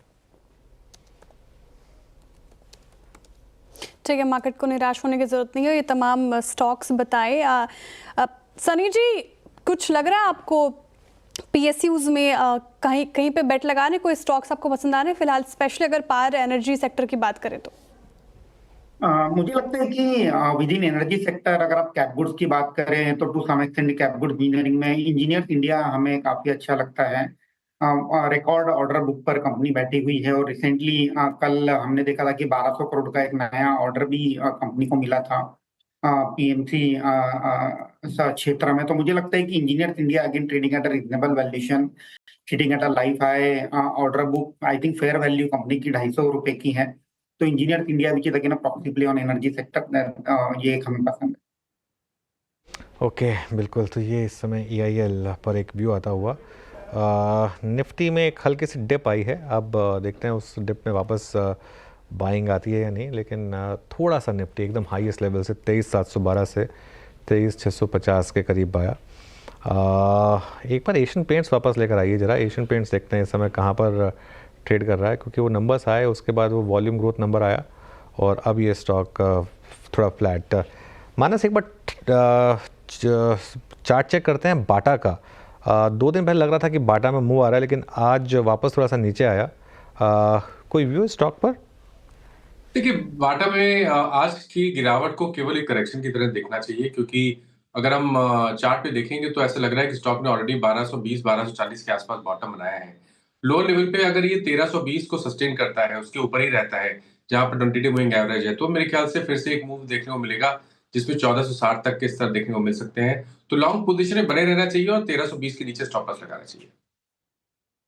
बाटा पे फिलहाल ये रणनीति आती हुई मानस जी की तरफ से, लेकिन ट्रेंड भी देखिए, ये देखिए पूरे क्रॉस द बोर्ड बाजार में तेजी देखने को मिल रही है, लेकिन ट्रेंड लूजर्स में शामिल और छोटी मोटी गिरावट नहीं, इसमें 6.5% से ज़्यादा का डेंट पड़ता है। आज के सत्र में 5,733-43 के लेवल पर कारोबार कर रहा है। गाबा सर, ट्रेंड का चार्ट क्या लग रहे हैं आपसे, क्या करना चाहिए? जिनके पास है वो क्या करे, या फिर जिस तरीके से इसमें गिरावट देखने को मिल रही है, फ्रेश बाइंग बनती है क्या यहाँ पे? फ्रेश बाइंग तो नहीं बनती। फ्रेश बाइंग तब बनेगी जब इसमें स्ट्रेंथ नजर आएगा। फिलहाल जो नजर आ रहा है स्ट्रेंथ में, वो वीकनेस है। मुझे लगता है और भी लो लेवल देखने को मिल सकते हैं, शायद करीब 5,500 या 5,400 यहाँ पर संभल जाए। अगर यहाँ पर नहीं संभलता तो मेरे ख्याल से और गिरावट बाकी है ट्रेंड में, क्योंकि स्ट्रॉन्ग रेजिस्टेंस ट्रेंड में 6250 का है। तो भी ट्रेंड बिल्कुल वीक है। देखिए ट्रेंड भी काफ़ी चला था कंजम्पशन पॉकेट के नाम पर, लेकिन ट्रेंड के साथ दिखते हैं अपनी खुद की हैं। बहुत महंगा स्टॉक और पिछले क्वार्टर में अर्निंग सपोर्ट नहीं था यहाँ पर, इस वजह से गिरा था और आज फिर यहाँ पर थोड़ी सी प्रॉफिट बुकिंग आती हुई। अब एक काम करते हैं, आगे बढ़ते हैं। आज Divi's Labs की बात करते हैं। कल क्लोजिंग में हम इस नंबर को एनालाइज कर रहे थे और बता रहे थे कि नंबर काफ़ी अच्छा है, कमेंट्री भी अच्छी है। ऑब्वियसली आज सुबह गैप अप हुआ, उसके बाद थोड़ा फ्लैटन आउट हुआ है, लेकिन 3 दिनों में कुल मिलाकर स्टॉक 9% चला है। इस पर बातचीत करने के लिए और कॉन कॉल में क्या निकला, विनी हमारे साथ हैं, उनसे पूछते हैं। विनी बताइए। तो बिल्कुल आज Divi's Labs फोकस में है। यहाँ पे मेनली उनकी जो कॉन कॉल की हाइलाइट्स है वो भी पॉजिटिव आ गई। कल हमने देखा था जो नंबर्स आए थे Q3 के काफ़ी पॉजिटिव थे, कंपनी के लिए बीट की थी एक्सपेक्टेशंस। अब यहाँ पे काकीनाडा जो प्रोजेक्ट है वहाँ पे एक पॉजिटिव अपडेट आई, क्योंकि उन्होंने कमर्शियल प्रोडक्शन स्टार्ट कर लिया फेज़ 1 यूनिट 3 का 1 जनवरी 2025 से। कंपनी ने कॉन कॉल हाईलाइट में ये भी बताया कि काकीनाडा की जो प्रोजेक्ट है वो भी फुल्ली कमीशन हो जाएगी, नेक्स्ट 6 महीने में फुल्ली कमीशन हो जाएगी। उसके अलावा कस्टम सिंथेसिस जो इंपॉर्टेंट पार्ट है बिजनेस का, काफ़ी अच्छा कर रहा है रिसेंट टाइम में। वहाँ पे भी उन्होंने सेवरल अपॉर्चुनिटीज़ हाईलाइट की, क्लाइंट्स नए आ रहे हैं उसकी हाईलाइट की, और नए RFPs जो होते हैं वो है नई इंक्वायरीज आ रही है क्लाइंट के लिए ये सेगमेंट में, तो ये भी एक पॉजिटिव बन जाता है कंपनी के लिए। जेनेरिक बिजनेस यहाँ पे कंपनी ने हाईलाइट किया कि प्राइसिंग की स्टेबिलिटी हो रही है, तो यस वो पॉजिटिव बन जाता है, क्योंकि रिसेंट टाइम में प्राइसिंग प्रेशर दिखी थी ये generic side of the business में, तो स्टेबिलिटी भी पॉजिटिव ही गिन सकते हैं, और इसीलिए ये भी एक इंपॉर्टेंट फोकस बन जाता है। GLP-1 अपॉर्चुनिटी है, generic business opportunity, contrast media opportunity, यहाँ पे कंपनी को काफ़ी अच्छी अपॉर्चुनिटी दिख रही है, और इसकी वजह से ये सब जो पॉजिटिव ट्रिगर्स कंपनी ने कॉन कॉल में हाईलाइट किए उसकी वजह से सिटी अपना बाय रेटिंग मेंटेन कर रही है। टारगेट प्राइस है 6,850 रुपीज़, और सिटी के लिए Divi's बन जाता है टॉप पिक। उसके अलावा जेफरीज ने भी मेंटेन की अपनी होल्ड रेटिंग, टारगेट प्राइस है 6,280 रुपीज़ पर शेयर, वो भी काफ़ी पॉजिटिव है स्टॉक पे। तो यस, इसकी वजह से Divi's फोकस में है आज। जी, तो ये था अगर आप देखें Divi's पर व्यू और डिफरेंट हाउसेस का, और आज का सबसे स्ट्रॉन्ग मूव देने वाला फार्मा स्टॉक यही है। इनफैक्ट ये जर्नी कल से शुरू हो गई थी, हालांकि थोड़ा सा ट्रिम हुआ है हायर लेवल से। और सोनी जी, आपका व्यू क्या है? आई मीन अब इसने आज सुबह सुबह जो हाई लगाया वो मोर और लेस अपना अक्टूबर, नवंबर, दिसंबर, जनवरी, ये इन सभी मंथ्स का स्विंग हाई था। अब अगर लॉन्ग्स है तो यहाँ पे एक बार के लिए बुक कर लें एज अ ट्रेडर, या फिर अभी कैपिटलाइज करना चाहिए इस ट्रेड पे? अभी आपको लग रहा है इस पर तो ऑप्शन स्टैट्स की 6200 के जोन को पार कर देगा, या फिर 6200 की कॉल और 6100 की पुट का बिहेवियर क्या है इस वक्त? देखिए वीरेंद्र जी, मुझे लगता है 6200 की कॉल ऑप्शन में काफी एग्रेसिव एडिशंस हो रहे हैं, पुट में भी कंपैरेटिवली हो रहे हैं, बट कॉल में ज्यादा है। और आज हम देखेंगे तो 6200 लेवल के ऊपर सस्टेन कर नहीं रहा है। अगर कोई ऑलरेडी लॉन्ग्स लेके रखे हैं, यहाँ पे एक बार प्रॉफिट बुक कर देना चाहिए। 6000 का एक अच्छा सपोर्ट है, डिक्लाइंस नजर आता है, वहां पे रीइनिशिएट कर सकते हैं एक लॉन्ग की स्ट्रैटेजी। बट करंट स्टैट्स को देखते हुए लगता है कि नेक्स्ट फ्रेश अपसाइड इसका 6200 मूव के ऊपर ही आपको नजर आ सकता है। उसके ऊपर मुझे लगता है अगेन 6500 लेवल्स टेस्ट कर सकता है। रेंज अच्छा है 6000 टू 6500, या तो अभी प्रॉफिट बुक कर दे, डिक्लाइंस का इंतजार करे, वहां पे रीइनिशिएट करने की यहाँ पे बेस्ट स्ट्रैटेजी रहेगी। तो फिलहाल प्रॉफिट बुकिंग करने की सलाह, पार्शियल प्रॉफिट बुकिंग कर सकते हैं, और फिर जब डिप आए तो फिर री एंटर करने की सलाह सोनी जी की तरफ से आते हुए। एक और स्टॉक टाटा केमिकल, देखिए आज के सत्र में डाउन पे स्पेशली डेंट पड़ता हुआ नजर आया है रिजल्ट के बाद, लेकिन केमिकल बास्केट में देखेंगे तो अब अच्छी तेजी यूपीएल हो गया, चंबल फर्टिलाइजर कॉल भी थी सोनी जी की आज, लेकिन अनुसार ये टाटा केमिकल से क्यों नहीं हो पा रहा? देखिए श्रेया, टाटा केमिकल्स के साथ एक दिक्कत पता क्या हो गई, बाकी सारे केमिकल स्टॉक्स में एक शानदार बॉटम बना और शानदार रैली हुई, और हमने लगातार बात की थी कि केमिकल की बास्केट बनाइए, वो आपको खूब आउट परफॉर्म करके देगी। एसआरएफ हो, नवीन हो, आरती हो, सब में शानदार मूव्स रहे हैं। टाटा केमिकल्स में दिक्कत क्या आ गई, टाटा केमिकल्स में बहुत लोग ये बेट लेके फंस गए हैं कि टाटा सन्स का आईपीओ आएगा, और वो अभी भी फंसे हुए हैं। आप इसका अगर एक साल का चार्ट देख लेंगे टाटा केमिकल्स का, तो वो आई थिंक अभी भी इसमें जो टाटा केमिकल्स अब अपने फंडामेंटल पर नहीं चलता है। प्रॉब्लम ये है टाटा केमिकल्स की, टाटा केमिकल्स अब उस टाटा सन्स का आईपीओ आएगा या नहीं आएगा उस चीज़ में फंस गया बेसिकली। है क्या इसका एक साल का चार्ट? अगर एक बार दिखा दीजिए मुझे जरा। मैंने मांगा है चार्ट एक बार एक साल का टाटा केमिकल्स का, तो वहाँ पर वो दिक्कत है, उस वजह से वहाँ पर लोग थोड़ा सा फंस गए हैं। तो ये इसमें टाटा केमिकल्स के केस में थोड़ी सी दिक्कत आ रही है। चलिए, बजट के बाद सेंटिमेंट बाज़ार के कितने सुधरे और यहाँ पर दिग्गज किस तरीके के मौके ढूंढ रहे हैं, इस साल कौन सी थीम चलेगी, इस पर एक CNBC आवाज़ की टीम ने मेगा पोल किया है। इस पर बात करने के लिए हमारे साथ आशीष और यतिन जुड़े हैं। आशीष से समझेंगे कि इक्विटी को लेकर ब्रोकर क्या कह रहे हैं, जबकि यतिन बताएंगे कि कमोडिटीज़ और करेंसी को लेकर ब्रोकर्स की क्या राय है। तो आशीष, आप शुरुआत करिए। बिल्कुल, बजट के बाद आई एम श्योर सबके जहन में बहुत सारे सवाल होंगे। बजट लगा कैसा है, कैसा, किस तरह से अब इक्विटीज़ का रुझान होगा।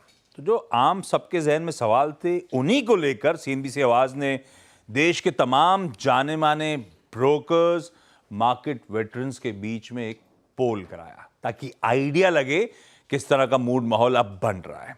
पहला सवाल तो बट ऑब्वियस था, बजट पे पोल था, तो बजट लगा कैसा?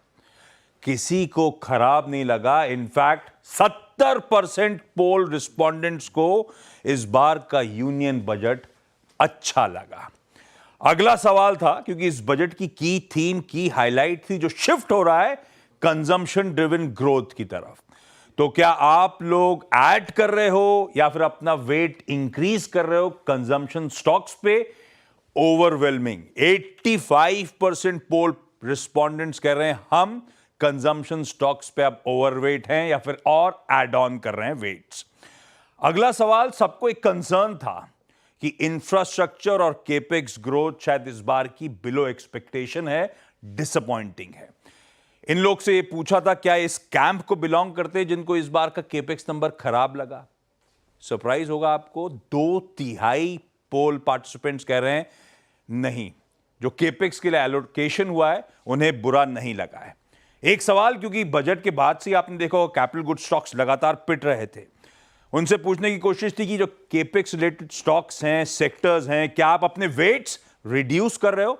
77% यानी कि 3/4 से ज्यादा पोल पार्टिसिपेंट्स कह रहे हैं हम अपने वेट्स इस सेक्टर पर रिड्यूस नहीं कर रहे हैं। वो जस के तस बुलिश हैं स्पेस को लेकर। बजट के साथ साथ एक सरदर्द आया था ट्रंप साहब की टैरिफ। हालांकि किस तरह का एक्चुअल इंपैक्ट होगा अभी तो बहुत जल्दी है कहना, फिर भी क्योंकि देश के जाने माने ब्रोकर्स थे, इनसे जानने की कोशिश थी उनका क्या मानना है। क्या ये इंडियन इकोनॉमी के लिए नेगेटिव होने वाला है, न्यूट्रल या पॉजिटिव? 62% कह रहे हैं न्यूट्रल, इनफैक्ट 15% तो ये भी कह रहे हैं हो सकता है पॉजिटिव। अगर हमारे सिर्फ पीयर्स पे लगा, हम पे नहीं लगा, तो नेट नेट इंडियन इकोनॉमी के लिए अच्छी खबर होगी। और उसके बाद उनका अब स्टैंस क्या है बाजार पे, क्या वो बुलिश हैं, न्यूट्रल हैं या बियरिश है? सिर्फ 6% बियरिश हैं, 94% न्यूट्रल से लेकर बुलिश होते हुए अब भारतीय बाजारों पे 47%, कह लीजिए 50% लोग बुलिश हैं इंडियन इक्विटीज को लेकर। तो अगला सवाल था फिर किस तरह के रिटर्न्स वो एक्सपेक्ट कर रहे हैं इस कैलेंडर ईयर में।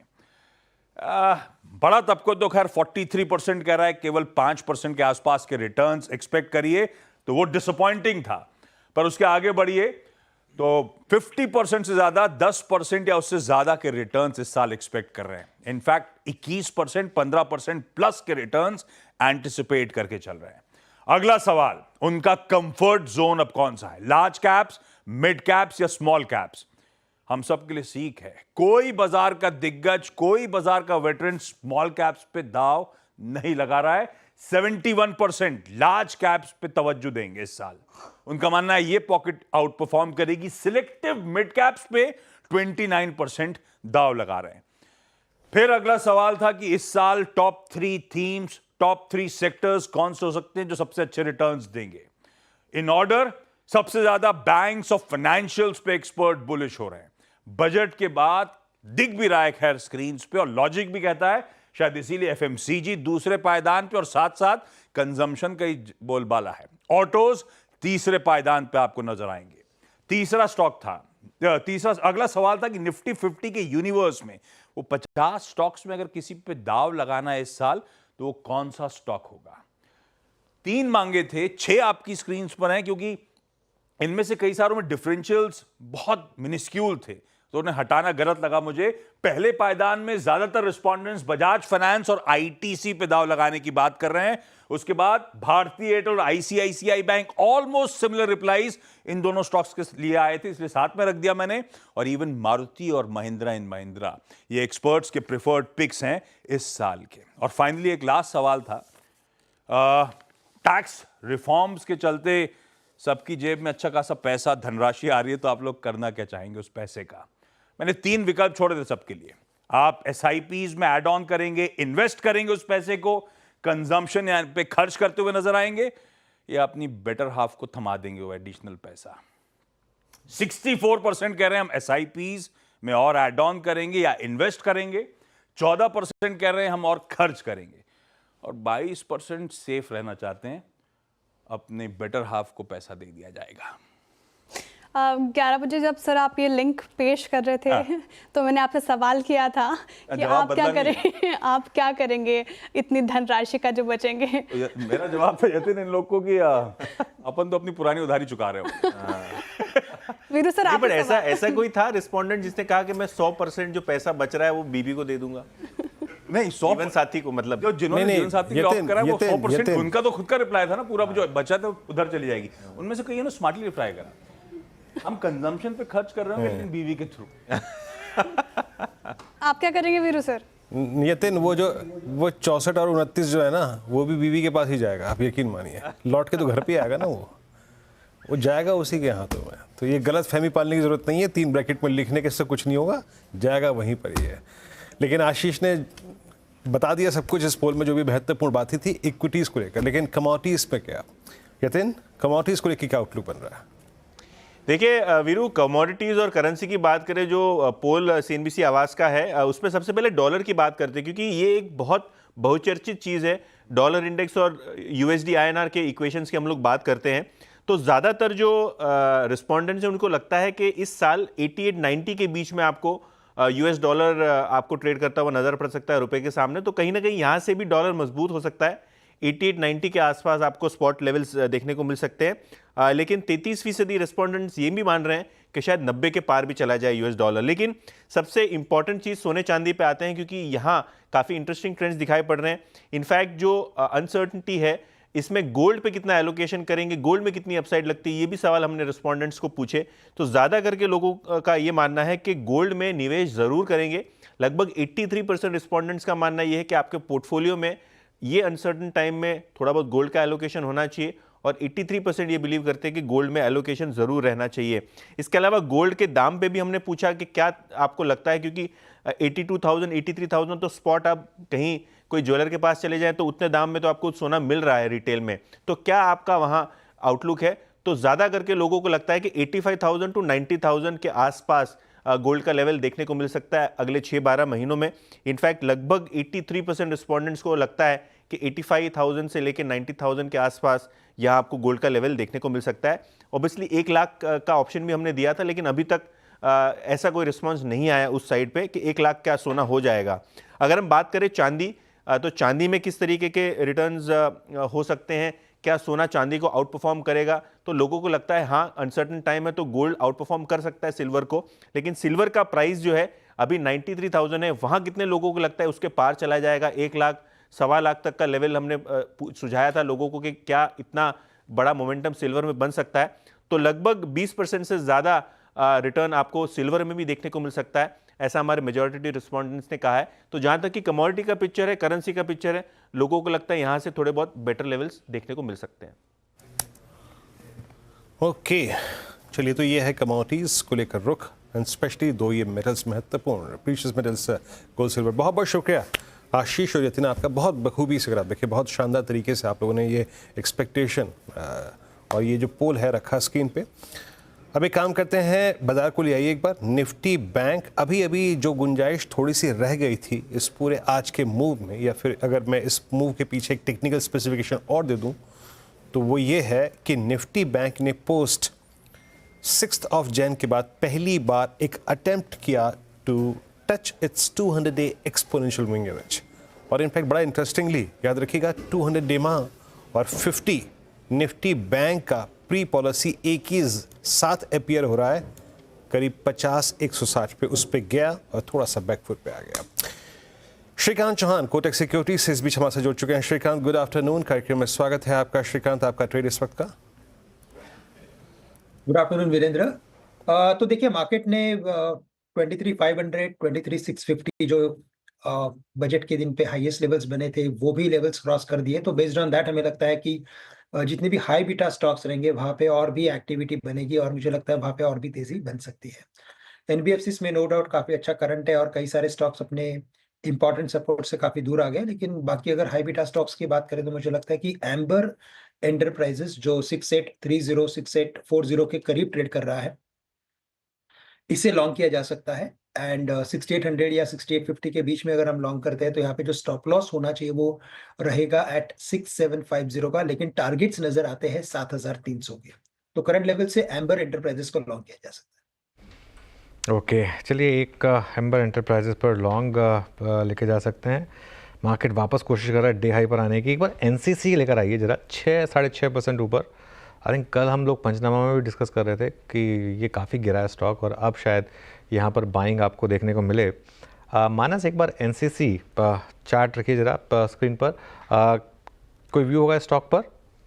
देखिए, पॉजिटिव व्यू इसलिए है क्योंकि यहाँ पर अगर आप आरएसआई में देखेंगे तो पॉजिटिव डाइवर्जन दिखेंगे। हालांकि अभी भी एक हर्डल है 235 रुपए। अगर एक बार 235 के ऊपर निकलेगा तो ज्यादा कॉन्फिडेंस आएगा। उस केस में आप 224 के स्टॉप लॉस से खरीदारी करके चल सकते हैं और 260 रुपए के टारगेट सेट कर सकते हैं। ओके, चलिए, मीनवाइल एक बार थोड़ा मार्केट का व्यू करते हैं। देखिए, क्लोजिंग स्ट्रैटेजी पर हम आएंगे थोड़ी देर में, लेकिन उससे पहले एक बार ज़रा निफ्टी को देखिए जरा। 23,720 पर वापस, मतलब देखिए फिर डे हाई पर आ गए और एक डिप दी मार्केट ने आपको इंटरडे की, वो शायद एक लास्ट डिप थी।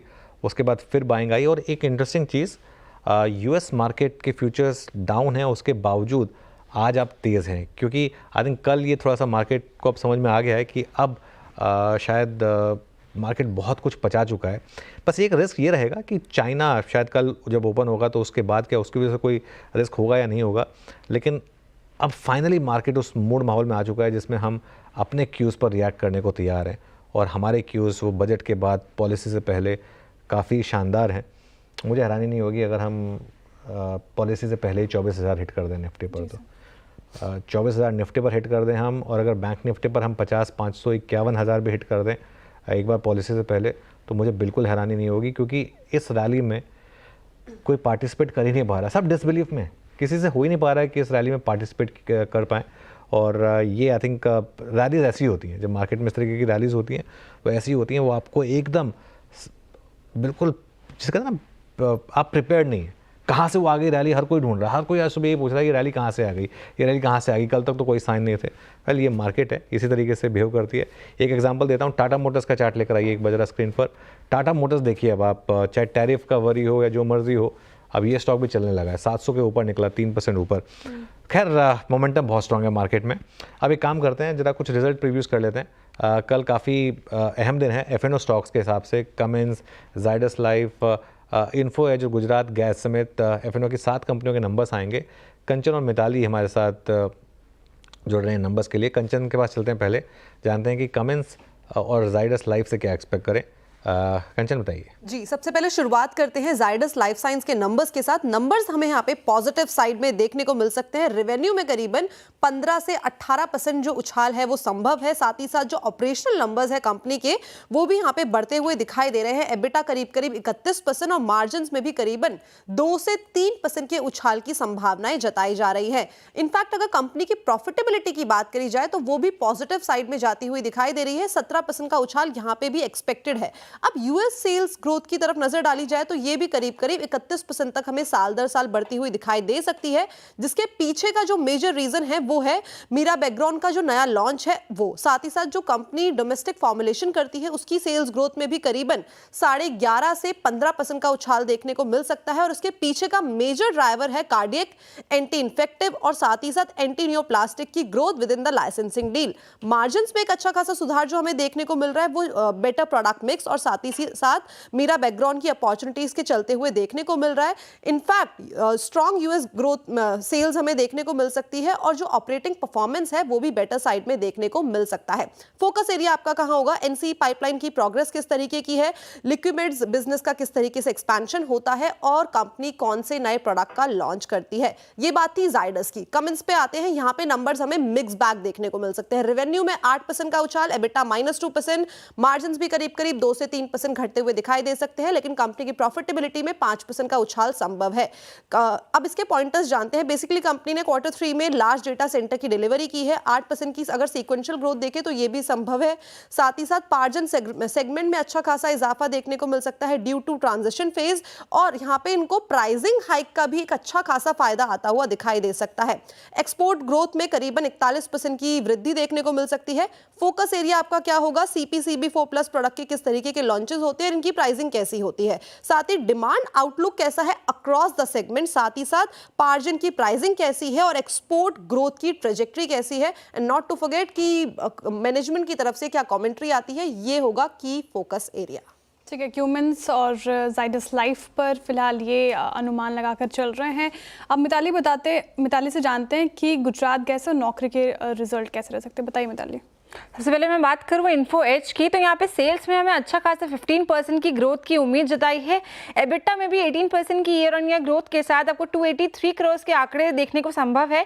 एबिटा मार्जिन में 90 बेसिस पॉइंट के साथ 41.33% का फिगर्स आपको देखने को मिल सकते हैं। और पैट में भी 21% की अच्छी ग्रोथ के अनुमान लगाए जा रहे हैं स्ट्रीट पर। रिक्रूटमेंट वर्टिकल जो है वहाँ पे स्टेडी ग्रोथ की उम्मीद जताई जा रही है और वहाँ पे जो नॉन IT सेगमेंट है वहाँ से मेजर कॉन्ट्रीब्यूशन आता नजर आ सकता है। इसके अलावा जो उनका 99 एकर्स और जीवन साथी बिजनेसेस है वो भी अपने ब्रेक इवन के काफी पास पहुंच चुके हैं और FY26 में ये दोनों सेगमेंट्स हमें प्रॉफिटेबल होते नजर आ सकते हैं। रियल एस्टेट वर्टिकल की अगर मैं बात करूं, वहां पे थोड़ी अनसर्टेनिटी देखने को मिल रही है अभी, लेकिन सिचुएशन आने वाले क्वार्टर्स में स्टेबल दिखने को मिल सकती है। वॉच आउट फैक्टर्स क्या रहेंगे? तो IT हायरिंग और इन्वेस्टिंग जो कंपनीज है इनकी, वहां पे आउटलुक उनका की मॉनिटरेबल रहेगा। साथ ही नौकरी के जो नॉन IT वर्टिकल्स है वहां पे जो बिलिंग है और जो दूसरे सेगमेंट्स है उनकी मैनेजमेंट की जो कमेंट्री है उन सेगमेंट्स के लिए वो एक की फोकस एरिया रह सकती है। अब अगर मैं बात करूं गुजरात गैस की, तो वहां पे सेल्स फ्लैटिश देखने को मिल सकती है। एबिटा में हालांकि 17% ईयर ऑन ईयर बेसिस पे हमें ग्रोथ देखने को मिल सकती है। एबिटा मार्जिन्स में 167 से 170 बेसिस पॉइंट्स का उछाल देखने की उम्मीद है। साथ ही पैट में 23% के उछाल के साथ आंकड़ा 272 करोड़ के आसपास संभव नजर आता है। मॉर्बी में वॉल्यूम्स का जो पिकअप है वो की मॉनिटरेबल रहेगा। मॉर्बी वॉल्यूम्स की रिकवरी की वजह से volumes 9.9 1.7 million metric standard cubic metre पर डे के हिसाब से देखने को मिल सकते हैं। एबिटा पर स्टैंडर्ड क्यूबिक मीटर में 33% का क्वार्टर एंड क्वार्टर डिक्लाइन भी संभव जताया जा रहा है, जिसके बाद यह आंकड़ा 4.3 रुपए के आसपास का आता है। थाने रूरल, अहमदाबाद रूरल और राजस्थान के नए एरिया में जो इंडस्ट्रियल गैस का यूसेज है उसको बढ़ावा देने के लिए ग्रोथ का जो फैक्टर है वो यहाँ पे की एरिया फोकस में रह सकता है। ओके, चलिए, तो ये कुछ नंबर्स जिन पर आप नज़र रखेंगे और एक काम करते हैं, इस पर एक टेक लेते हैं। कमेंट्स क्लियरली एक स्टॉक होगा टू वॉच आउट फॉर। मानस, आज टॉप गेनर्स में शामिल है कमेंट्स, 6% ऊपर इस समय स्टॉक, क्या भी होगा इस पर? देखिए, पैटर्न तो अब पॉजिटिव लगने लगा है। 10 डे मूविंग एवरेज को रीगेन किया है। एक हर्डल है 2875 पे, अगर वो एक बार ब्रेक होता है तो कम से कम आपको 3075 तक की रैली देखने को मिल सकती है। अगर एक ट्रेड लेना होगा तो करंट लेवल्स पे भी खरीदारी कर सकते हैं। एक स्टॉप लॉस लगा के रखना है 2764 का। अगर 2764 के नीचे जाए तो लॉन्ग पोजीशन से निकलना चाहिए, इस उम्मीद में कि ब्रेकआउट पे आपको 3075 तक के भाव स्टॉक दिखा सकता है। ओके, चलिए अब चार का चौका की शुरुआत करते हैं। सबसे पहले सस्ता ऑप्शन लेंगे सोनी पटनायक से, उसके बाद चलेंगे रचना जी के पास एफएनओ सुपरस्टार के लिए, फिर मानस लेकर आए चार्ट का चमत्कार, और उसके बाद चलेंगे सनी जी के पास एक मिड कैप फंडा के लिए। सोनी जी, आप शुरुआत करिए सस्ता ऑप्शन ट्रेड के साथ। जी अनु जी, यहाँ पे सस्ता ऑप्शन में अल्ट्रा सीमेंट की 12,000 कॉल ऑप्शन में रेकमेंड करना चाहती हूँ। यहाँ पे बाय कर सकते हैं। स्टॉप लॉस रहेगा ऑप्शन में 40 का, और एक अच्छा टारगेट टुवर्ड्स 200 और 240 यहाँ पे नजर आ रहे हैं। अल्ट्रा सीमेंट बहुत स्ट्रॉन्ग यहाँ पे एक पुट राइटिंग बेस बना रहा है 11,200 के बेस पे, और हाईएस्ट स्ट्राइक 12,000 की कॉल ऑप्शन में बहुत एग्रेसिव ओपन इंटरेस्ट अनवाइंड हो रहे हैं, राइटर्स एग्जिट कर रहे हैं। मुझे लगता है स्टॉक यहाँ से बहुत स्ट्रॉन्ग मोमेंटम टुवर्ड्स 12,500 लेवल्स यहाँ पे नजर आ सकता है फेब सीरीज में। सो यहाँ पे आप 12,000 की कॉल ऑप्शन में पार्टिसिपेट कर सकते हैं 200 और 240 टारगेट्स के लिए। ओके, टैक्सी में तो उसके बाद चलते हैं रचना जी के पास आज का चार्ट का चमत्कार पिक करने के लिए। रचना जी, नहीं, एफएनओ सुपरस्टार पिक करने के लिए रचना जी क्या पिक कर रही हैं आप? मेरी तरफ से लॉन्ग साइड पे ट्रेड रहेगा हिंद पेट्रो के फ्यूचर्स में। हिंद पेट्रो के फ्यूचर्स 334 के करीब है। यहाँ पे अगर 330 का एसएल लगा के लॉन्ग करा जाए तो यहाँ पे इंपॉर्टेंट रेजिस्टेंसेस को आज टेक आउट कर रहा है और इंपॉर्टेंट सपोर्ट्स पे होल्ड कर रहा है। तो यहाँ पे एक्सट्रीम शॉर्ट टर्म के लिए 339 एंड 345 दो टारगेट्स लगाए जा सकते हैं। बट अदर देन द एक दो दिन का व्यू, इवन अगर आप थोड़ा सा मीडियम टर्म के हिसाब से भी देखें तो भी यहाँ पे 200 पीरियड एवरेज पे वीकली चार्ट्स पे इसने सपोर्ट लिया है, तो उस हिसाब से भी यहाँ पे नजर रखनी चाहिए। जब तक ये 310 के ऊपर रहेगा तो इवन मीडियम टर्म के लिए this is looking very good. HPCL के फ्यूचर्स में खरीदारी की सलाह फिलहाल। मानस जायसवाल जी, आप बताइए कि चार्ट का चमत्कार के लिए आप क्या पिक कर रहे हैं? तो देखिए, चार्ट के चमत्कार के लिए शेयर जी आई थिंक एमसीएक्स पे ध्यान देना चाहिए, क्योंकि अब यहाँ पर आपको higher tops higher bottoms clearly दिखेंगे। 20 डे मूविंग एवरेज के ऊपर स्टॉक निकला है, तो एमसीएक्स में करंट लेवल्स पे खरीदारी करनी चाहिए। 5750 100 रुपए का स्टॉप लॉस है करीब करीब, तो 5750 की स्टॉप लॉस खरीदारी करेंगे और 6050 200 रुपए ऊपर 6050 के टारगेट सेट करेंगे एमसीएक्स में। अगर चाहे तो ऑप्शन में ट्रेड ले सकते हैं। 5900 का कॉल ऑप्शन जो 192 पे ट्रेड हो रहा है, उसमें 149 के स्टॉप लॉस से खरीदारी की जा सकती है और 285 की टारगेट सेट कर सकते हैं। ओके, चलिए मिड कैप फंडा लें। इससे पहले एक बार वो आईजीएल को रिविजिट करते हैं, जब हमने बात की थी कि अहेड ऑफ द कर्व थोड़ा सा एक इस स्टॉक पर ध्यान रखिए। तब वो रेड में था, 190 पर था, और अब देखिए कैसे ग्रीन में आया, 193 ऑलमोस्ट क्रॉस करने की तैयारी करता हुआ, और इसका ओपन हाई था 194.4, अब उस तरफ बढ़ता हुआ, तो काफ़ी इंटरेस्टिंग है। जैसे मैं कह रहा हूँ, ये स्टॉक काफ़ी गिरा था, 200 डे मूविंग एवरेज 220 पर है, और अगर वो वाकई में बड़ा अगर है, लेकिन अगर वो जो दिल्ली इलेक्शन के बाद अगर वो प्राइस हाइक आ गई तो वो एक बड़ा पॉजिटिव हो सकता है। तो इसके लिए इसको रेडार पर रखने को कहा था आपको। अच्छे मूव्स आपको ऑलरेडी शो में आई थिंक दिखे होंगे इस स्टॉक में। आगे बढ़ते हैं, सनी जी के पास चलते हैं एक मिड कैप फंडा के लिए। सनी जी, बताइए क्या पिक कर रहे हैं? अनुज जी, अच्छा मेरा पिक रहेगा brigade enterprises limited. Basically south India based real estate company है। काफी स्ट्रॉन्ग नतीजे कंपनी ने डिक्लेयर करे थे, जहां हमने देखा कि इनकी जो प्रीसेल्स जो है उसमें तकरीबन 64% का जम ये क्वार्टर में आके देखा था। एट द सेम टाइम जो प्रोजेक्ट पाइपलाइन है, लॉन्ग पाइपलाइन काफी रोबस्ट है। अगले आने वाले 3 से 4 क्वार्टर में तकरीबन 12 मिलियन स्क्वायर फीट की प्रोजेक्ट लॉन्च की विजिबिलिटी है। और आज हमने देखा है कि इनका जो होटल बिजनेस है, हॉस्पिटैलिटी बिजनेस, उन्हें कहीं ना कहीं सेबी का एक अप्रूवल मिला है आईपीओ के लिए, जिसमें प्रीडोमिनेंटली 800-900 करोड़ रुपए अपनी बैलेंस शीट को डिलीवरेज करने में यूज करेंगे। तो मुझे लगता है कि मीडियम टर्म वो लॉन्ग टर्म के लिहाज से पोर्टफोलियो में ऐड किया जा सकता है with price target of 1335 1335। Meanwhile Nifty देखिए अब श्रेया 23,750 है। हम बात की थी कि 23,800 बहुत जल्दी आपको दिखाई देगा स्क्रीन पर। ऑलमोस्ट अब सिर्फ 50 पॉइंट दूर रह गए हैं उससे। 23,800 के एकदम करीब, उसकी एकदम दहलीज पर पहुंच चुके हैं हम 23,800 के। बिल्कुल 23,800 के दहलीज पर। चलिए अब ऑटो सेक्टर की बात कर लेते हैं। देखिए बजट के बाद अब ऑटो सेक्टर बाजार के फोकस में आ गया है। दरअसल अगले साल से 12 लाख तक सालाना इनकम पर कोई टैक्स नहीं लगेगा, लेकिन इसका क्या है ऑटो कनेक्शन, इसे समझने के लिए चलते कंचन के पास। कंचन नौटियाल जी बताइए क्या है ऑटो कनेक्शन। जी, तो ऑटो की रफ्तार हमें बजट के बाद डेफिनेटली बढ़ती हुई दिखाई दे सकती है। सबसे पहले जिस चीज़ की उम्मीदें जताई जा रही थी कि जो 12 लाख तक की सैलरी है वहां पे कोई हमें इनकम टैक्स लगता हुआ नहीं दिखाई देगा। इसके साथ साथ सरकार ने एक ऐलान किया है 8th पे कमीशन का, जो लागू होगा साल 2027 से। अब अगर ये लागू हो जाता है तो एक्सपर्ट्स का ये मानना है कि सैलरी में हमें 20 से 30% का एक इजाफा देखने को मिल सकता है।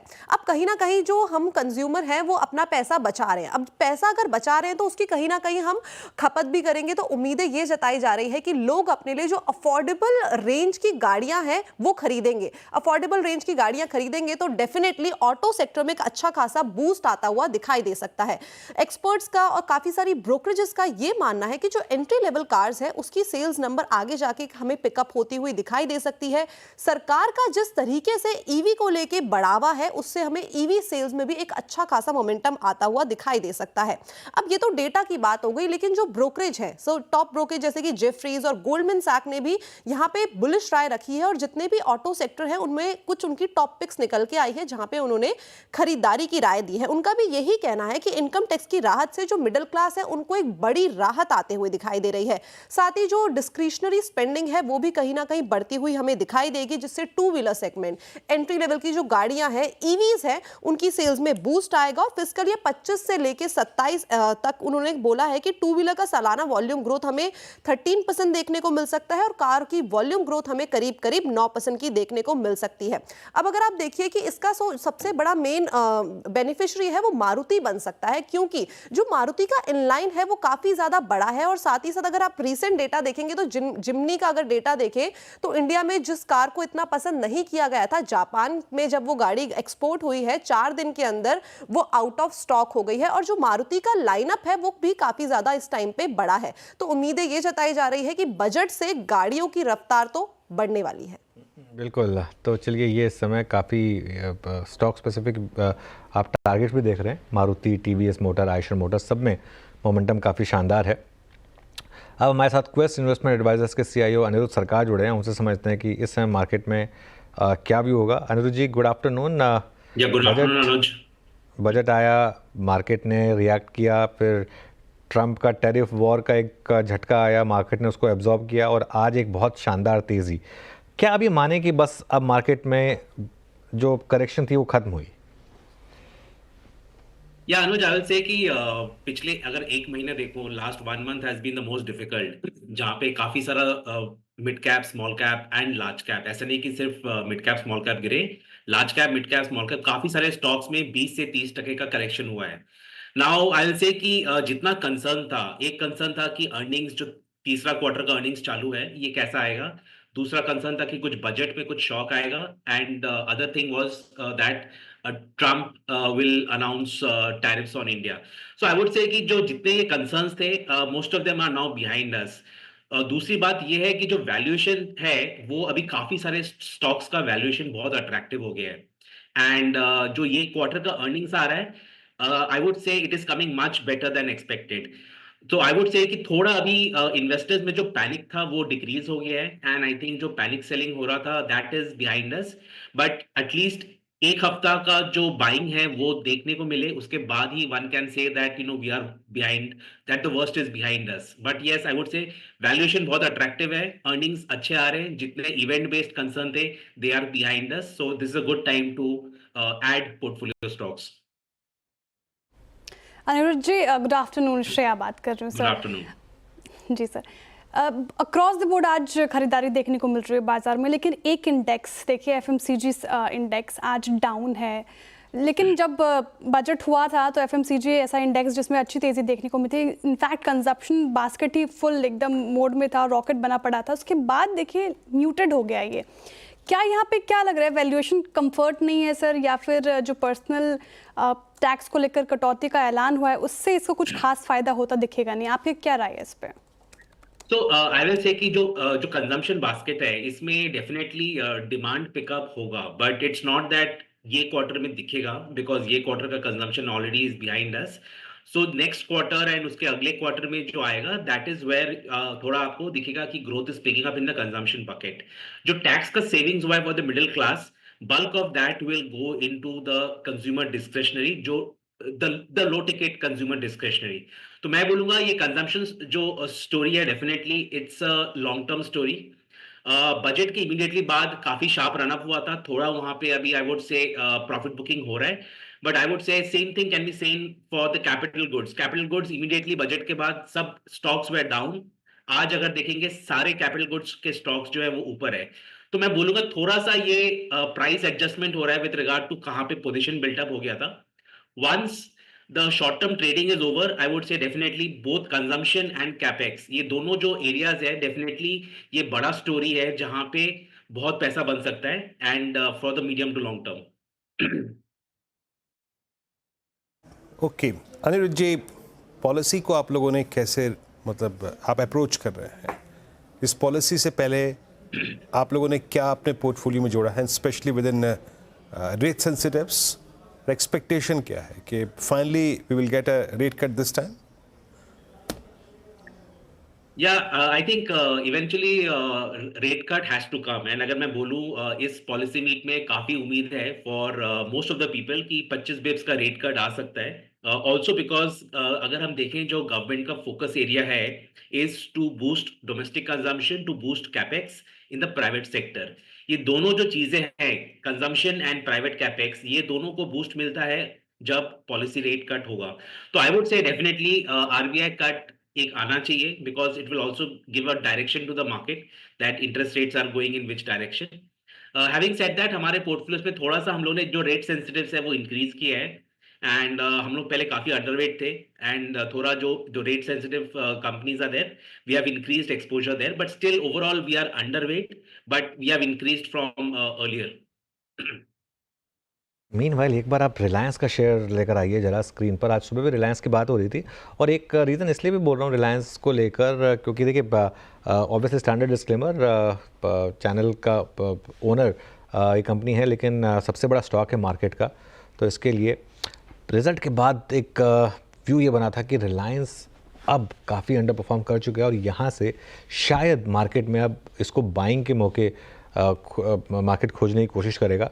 और आई थिंक हमने चैनल पर एक व्यू भी लिया था कि अब क्या आप रिलायंस खरीदेंगे, और आई थिंक आप देखिए अगर पिछले हफ्ते 10 दिन का मूव रिलायंस पर, तो 1200 से हमने एक अच्छा मूव देखा है, 1200 से करीब 1286 तक का एक अच्छा मूव आया। तो वो एक आई थिंक काफ़ी शानदार मूव रहा, जैसे कहते हैं ना, अब elephant is beginning to dance finally, काफ़ी समय के अंडर परफॉर्मेंस के बाद। और मार्केट निफ्टी पुष्पा 2 याद आ रही है कि झुकेगा नहीं, अब नहीं झुकेगा, बस अब हो गया मार्केट की बेरिशनेस जितनी होनी थी। चलिए अनिरुद्ध जी, कुछ और स्टॉक्स की बात करते हैं। डिफेंस, रेलवेज, क्या यहाँ पर, क्योंकि ये इसलिए पूछ रहा हूँ कि हम जब रोज़ पंचनामा करते हैं 50% सवाल इन्हीं सेक्टर्स पर आ रहे होते हैं, यहाँ लोग फंसे हुए हैं, यहाँ पर क्या व्यू होगा? सी ओवरऑल अगर मैं बोलूँ, ये डिफेंस, इंफ्रा, कैपेक्स का जो एरिया है, थोड़ा पोस्ट बजट थोड़ा ओवर रिएक्शन था, बिकॉज मार्केट को एक्सपेक्टेड था कि कुछ बड़ा अनाउंसमेंट आएगा। बट हैविंग सेड दैट, मैं बोलूंगा कि अगर हम गवर्नमेंट को देखें, वो बजट के लिए वेट नहीं करते हैं, वो छोटे मोटे अनाउंसमेंट्स, इनफैक्ट बड़े बड़े अनाउंसमेंट्स भी आउटसाइड द बजट होता रहता है। हैविंग सेड दैट, अगर मैं बोलूँ जो कैपेक्स प्लान है, जो FY25 का जो रीबेस्ड कैपेक्स था, उससे अराउंड 10% ग्रोथ होने वाला है in this year, and last year because of elections capex was a bit low। तो मैं बोलूंगा कि डिफेंस, इंफ्रा, कैपेक्स, ये सारे एरियाज है जहां पे काफी ओवरसोल्ड हो गया है। Power is one big area जहां पे बहुत सेलिंग हो गया and I think valuation comfort बहुत दिख रहा है एंड आई वुड से कि जितना भी पेसिमिज्म था for the capex power sector defence I think it is a bit overdone. जी अनिरुद्ध जी, ये ऑटो सेक्टर को कैसे देख रहे हैं? जैसे अनाउंसमेंट हुए हैं बजट में, उसको लेकर लग रहा है कि टू व्हीलर सेगमेंट्स आती है, अफोर्डेबल कार्स के सेल्स में इजाफा देखने को मिलेगा, तो यहाँ पे आप एक्सपोजर बढ़ा रहे, कोई स्टॉक्स पसंद है आपको इस सेक्टर से? Yeah, so without naming the stocks, I will say कि we are more bullish on the two-wheeler space because मैं बोलूँगा जो middle class है जहाँ पे ये बड़ा tax saving is announced, I think इसका सबसे बड़ा beneficiary is going to be the two-wheeler space for the simple reason कि जो low ticket discretionary spends है, apparels, eating out, bike, scooter, यहाँ पे सबसे ज्यादा discretionary spend allocation होने वाला है। तो ये जो $12 बिलियन का जो मिडिल क्लास को टैक्स बेनिफिट हुआ है, इसका बड़ा चंक आपको जाएगा into these consumer items. Yes, some part will go into doing the repayment of the loans also. काफी सारे जो एनबीएफसीज है जो कंज्यूमर ओरिएंटेड है, the middle class consumer oriented है, जहां पे थोड़ा कंसर्न हो गया था that the retail NPAs are going to increase, वहां पे भी आपको देखने को मिलेगा, you will be able to see कि जो रिटेल एनपीएस है वो थोड़ा हो सकता है नंबर्स इंप्रूव हो, प्योरली बिकॉज ये जो बजट का सेविंग्स है this will also go to repaying the loans. So मैं बोलूंगा ये पूरा जो लो टिकट कंजम्पशन है from consumer finance to two wheeler to apparels to eating out, ये सब बेनिफिट करने वाला है। Okay Anirudh ji, price wise not exactly, मतलब कुछ अर्निंग्स तो डिसअपॉइंट भी कर रही हैं बट कुछ अर्निंग्स बहुत अच्छी हैं। I am talking about chemicals. आप नवीन फ्लोरिन के नंबर्स को देखिए, आप एसआरएफ के नंबर्स को देखिए, आप यूपीएल के नंबर्स को देखिए। हाँ, टाटा केमिकल और मेरे ख्याल से आरती इंडस्ट्रीज़ के नंबर्स का इशू था, लेकिन टाटा केमिकल के शॉक को बाजार ने एब्जॉर्ब भी कर लिया। चांसेस बन, I mean her bull run में या फिर हर पुल बैक में, हर ट्रैजेक्टरी मार्केट की एक ना एक कमोडिटी आके अपनी प्रेजेंस को फील कराती है। आप इस बार फील कर रहे हैं कि वो शायद केमिकल्स हों इस बार? So chemicals, मैं to be honest, I will say कि chemicals में I am not very bullish right now, but yes मैं बोलूँगा valuation comfort definitely है and इनका अगर earnings देखें वो comfort दिख रहा है कि again the worst is behind us। काफी सारे इनके जो chemicals है, इनका price appreciation on the international market has also been very good। पिछले महीने अगर हम देखें जो SRF का जो बड़ा न्यूज़ आया था about the ref gas, उसमें भी I would say price hike काफी हो रहा है internationally. So I would say overall जो केमिकल कंपनीज है they are behind, their worst is behind us, they are out of the woods. So मैं बोलूंगा थोड़ा यहाँ से exposure one can take with regard to playing the earnings upcycle. But yes, having said that, हम लोग अभी as of now we are not looking at any new chemical company. Okay Anirudh ji, बहुत बहुत शुक्रिया आप इस कार्यक्रम में शामिल हुए। सभी स्टॉक्स पे, इंडस्ट्रीज पे, सेक्टर्स पे अपनी राय रखी, आपने बहुत बहुत शुक्रिया। अब आते हैं इंडस्ट्रीज पे। निफ्टी एट 23738 फाइनली आज ये क्लोज जो है अनुज, हम मेरे ख्याल से 3 जनवरी के बाद पहली बार 200 डे एक्सपोनेंशियल मूविंग एवरेज के ऊपर बंद हो रहे हैं और बैंक निफ्टी का क्लोज एग्जैक्टली 200 डे पे आ रहा है। Approach and levels to watch for tomorrow. देखिए वीरू, बिल्कुल अप्रोच तो मार्केट पर अब यही रहेगी कि जो हमको सुनकर ट्रेड ले रहे हैं उन्होंने बहुत शानदार पैसा बनाया है इस मार्केट में और 24,000 की तरफ अभी मार्केट बढ़ रहा है। निफ्टी पर मुझे लग रहा है कि 24,000 बहुत जल्द आएगा क्योंकि वहाँ पर आपका 200 डे सिंपल मूविंग एवरेज भी है। बाज़ार बॉटम बना चुका है, ये बात आप मान के चलिए कि बाज़ार बॉटम बना चुका है यहाँ पर और अब हर गिरावट में ख़रीदारी करें। और मैं तो ये भी कहूँगा कि लॉन्ग पोजीशन कैरी करें। कल भी मैंने लॉन्ग पोजीशन कैरी करने की बात कही थी, आज सुबह भी मैंने एक बात कही थी कि जहाँ मार्केट गैप अप 50-100 पॉइंट का हो रहा है उसमें लेने की कोशिश करें। और कल मैक्सिमम क्या होगा, अगर गैप डाउन हुआ भी ना तो उसमें रिकवरी आ जाएगी। मेरा ये मानना है कि अब ये मार्केट एक उस मोड में आ चुका है, वो जो बजट का कट था ना, अब मार्केट उसके मोड में आ चुका है। बैंक निफ्टी भी तैयार है 1000 पॉइंट की रैली के लिए। अगर आप चाहें तो ओवरनाइट रिस्क को अगर आपको हेज करना है तो आप वो कर लें। वैसे मैं ये मानना है कि नहीं भी करेंगे तो चलेगा क्योंकि अब मार्केट में ट्रेंड इज़ योर फ्रेंड। अब मार्केट में ट्रेंड आपके साथ में है। और एक चीज़, अब मार्केट ऐसा नहीं है कि यूएस फ्यूचर्स कोई बहुत ज़्यादा ऊपर है, उसके बावजूद हमारी मार्केट अब ऊपर है और डे हाई पर बंद हो रही है हमारी मार्केट। क्या हुआ, मार्केट ने पहले डे लो पर बंद होना बंद किया, एफआईएस के शॉर्ट्स ने कवर करना शुरू किया, एफआईएस के शॉर्ट्स में प्रॉफिट बनना बंद हुआ जो पिछले 4 महीने से हो रहा था।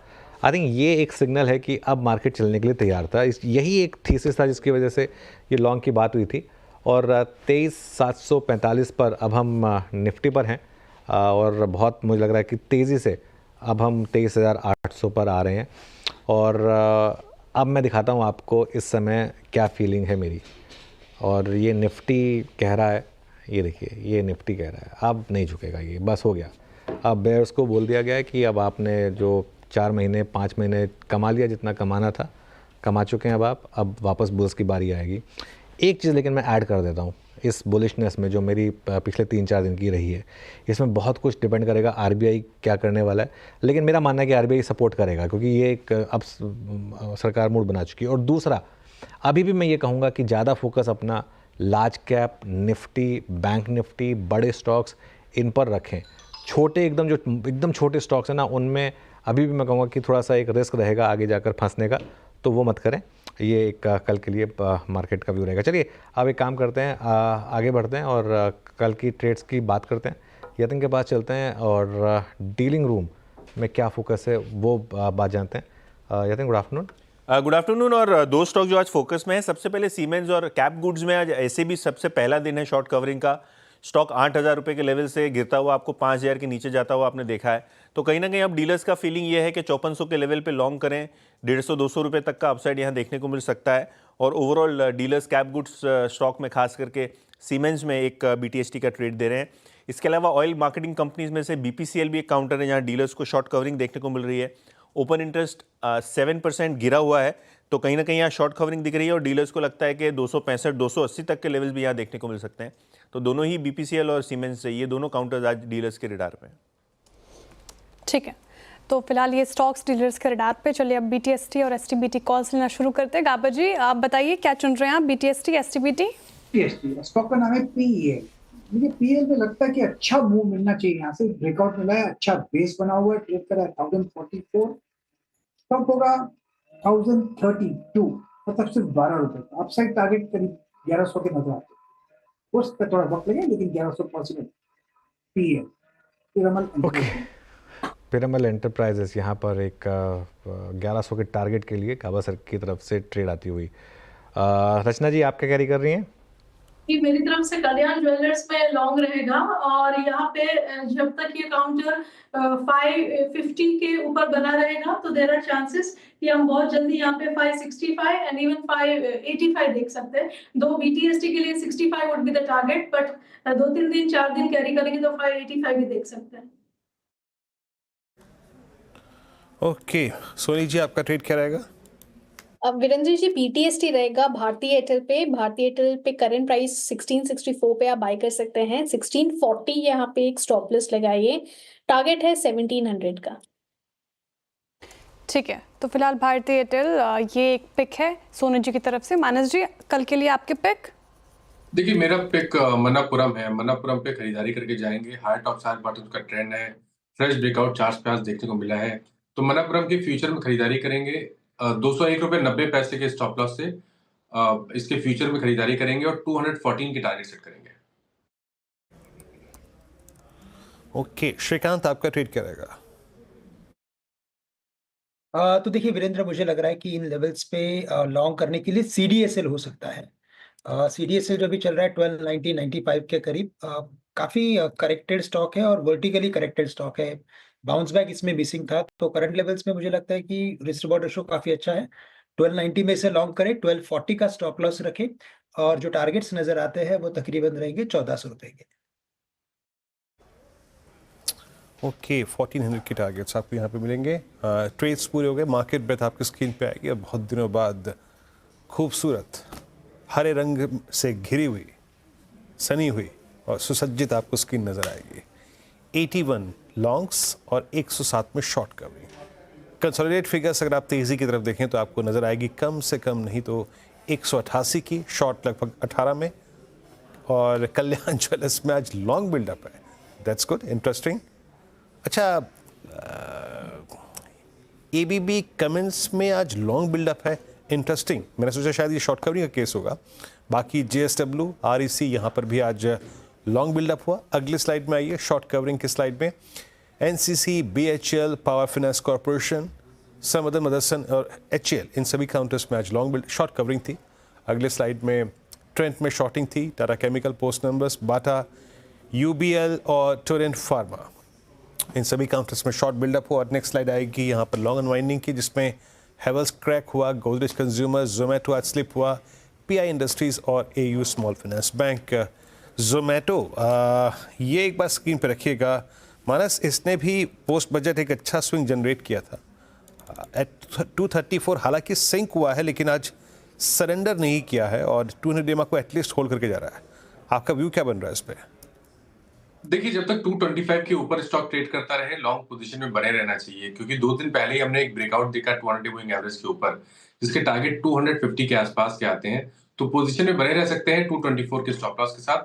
फ्रेश खरीदारी कल अगर ये 240 के ऊपर ट्रेड करने लगे तो 234 के स्टॉप लॉस से फ्रेश खरीदारी करनी चाहिए, बट अभी के लिए बने रहिए, 224 का स्टॉप लॉस लगाइए। 224 का स्टॉप लॉस लगाइए जोमेटो में, बट थोड़ा सा सिंक भी स्टॉक हुआ है आज, बट फाइनली जो स्टॉक बहुत ही अच्छे एक क्लोज की तरफ बढ़ रहा है। लेट्स ब्रिंग भारती एयरटेल आपकी स्क्रीन पे, और ये 1667, जिस बात का सुबह मैं उल्लेख भी कर रहा था कि ये अब 17 दिसंबर से लेके अब तक की पूरी रेंज को बाइसेक्ट करके क्लोज हो रहा है। सोनी जी आपका टेक क्या होगा? 1666, अच्छा ये सोनी जी का ही ट्रेड था, माफ़ी चाहूँगा। अब आपका व्यू मिल ही चुका है तो उसको रिपीट नहीं करूँगा। यस, बट एक स्ट्रॉन्ग पैटर्न के साथ ही अपने सेशन में जा रहा है। एक दो चार्ट चेक्स और लेंगे, उसके बाद थोड़ा सा आगे बढ़ेंगे। CDSL का जिक्र किया श्रीकांत ने, वो अच्छा करता हुआ। आज सारे एक्सचेंजेस ने पुल बैक किया। आज BSE को देखिए आपके स्क्रीन पे, FD हाई पर आके ट्रेड करता है 5570। ये आज हमारे सुबह आशीष और मेरी टीम्स में भी था, और 5571 पे इसका क्लोज होने का मतलब ये है कि येट अगेन एक बार फिर से एक्सचेंजेस में मूव आ रहा है। MCX BSE 5568 पे सारे एवरेज के ऊपर। सोनी जी आपका टेक BSE पे इस वक्त? वीरेंद्र जी, यहाँ पे BSE में आज एक पहले डिस्क्लेमर ऐड करना चाहती हूँ कि आज हमारे यहाँ पे ऑफिशियल एक रिकमेंडेशन बाई की तरफ ही आया है। स्टॉक यहाँ पे मुझे स्ट्रेंथ नजर आ रहा है। यहाँ पे हम देख सकते हैं कि अपने शॉर्ट टर्म मूविंग एवरेजेस के ऊपर सस्टेन कर रहा है। एनीवे टुवर्ड्स 5700 और 5800 रेंज को टेस्ट करने की यहाँ पे तैयारी है। करंट प्राइस पे भी बाय कर सकते हैं। यहाँ पे स्टॉप लॉस जो यहाँ पे करंट रहेगा वो है 5450, जो कि एक अच्छा स्ट्रेंथ और सपोर्ट है। स्ट्रेंथ 5450 के सपोर्ट के साथ यहाँ पे होल्ड कर सकते हैं। टारगेट है 5700 5800 लेवल्स। ओके चलिए, तो ये इस समय कुछ ट्रेड्स। मीनवाइल कल्याण ज्वेलर्स लेकर आइए एक बार।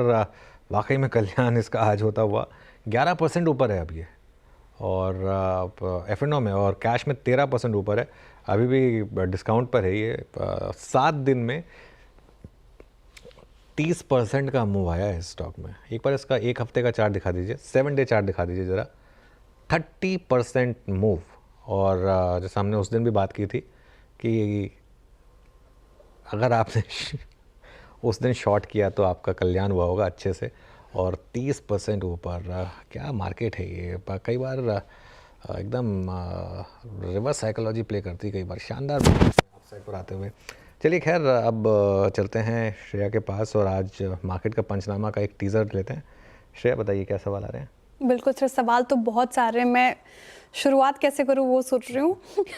सुगंधा जी कह रही हैं, पहले तो आपको बहुत थैंक यू कह रही हैं, और वो कह रही हैं कि उन्होंने आपको सुनकर बड़ा पैसा कमाया है, क्योंकि उन्होंने आपको सुनकर कल निफ्टी की कॉल ली थी, अब बड़े प्रॉफिट में बैठी हैं।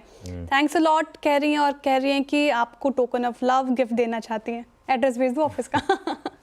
श्रेया देखो, ऐसा है कि सुगंधा जी थैंक यू सो मच। अगर अगली बार लॉस हो जाए तो बस यही समझिएगा कि पिछली बार प्रॉफिट हो गया, इस बार लॉस हो गया। नहीं देखिए श्रेया, मेरा ये मानना है कि अगर आपने कल कॉल्स लिए हैं, अगर कल लिए कल लिए हैं आपने, तो एक दिन में अगर आपको निफ्टी इतना बड़ा मूव दे रहा है 370 पॉइंट का, और कल भी थोड़े से उसमें ऐड हुए होंगे पॉइंट्स, तो एक बार के लिए आप सिर्फ कल वाली ट्रेड्स में हाफ बुक कर लें और हाफ को कैरी करें फिर कल के लिए। क्योंकि अगर मार्केट एक दिन में आपकी ऑप्शन ट्रेड में, अगर आपको कल वाले ऑप्शंस मेरे ख्याल से 3 गुना हुए होंगे कल, अगर आपने ऑप्शन लिए हैं तो अगर इस तरीके का पैसा देता तो एक बार तो थोड़ा सा प्रॉफिट बुक आपको करना चाहिए। क्योंकि परसों एक्सपायरी है, कल अगर मार्केट फ्लैट भी खुला फॉर एग्जांपल, तो उस ऑप्शन की वैल्यू थोड़ी कम होगी। तो इसके लिए थोड़ा हाफ बुक कर लें और हाफ कैरी करें। और बाकी देखिए, जो टोकन ऑफ लव ग्रेटिट्यूड है वो बस आप हमको इसी तरीके से देखते रहें हमारे चैनल को, वही काफ़ी है हमारे लिए। बिल्कुल बिल्कुल, बहुत आभार सर।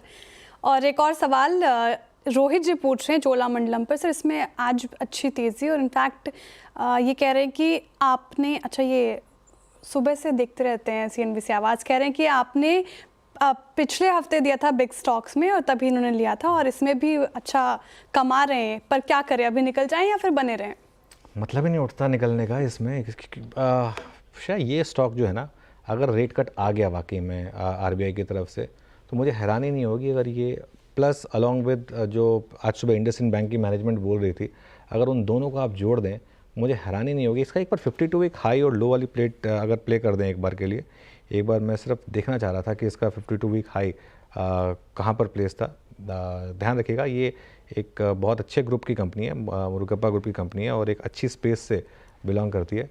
1652 का इसका 52 वीक हाई था, सितंबर का हाई था। ये सारे स्टॉक्स अब तैयारी कर रहे हैं अपने सितंबर हाई क्रॉस करने की। उससे पहले तो आपको सोचना भी नहीं है। हाँ, ट्रेलिंग स्टॉप लॉस आप लगाते रहें वो अलग बात है, लेकिन मेरे ख्याल से वहाँ तक शायद ये जाने की तैयारी कर रहा है, उसमें मुझे कोई डाउट नहीं है। और पॉलिसी देख लें, उसके बाद डिसाइड करें। चलिए 335 पर शेयर में वापस जुड़ेंगे आपके साथ और कुछ और सवालों के जवाब देंगे मार्केट का पंचनामा में।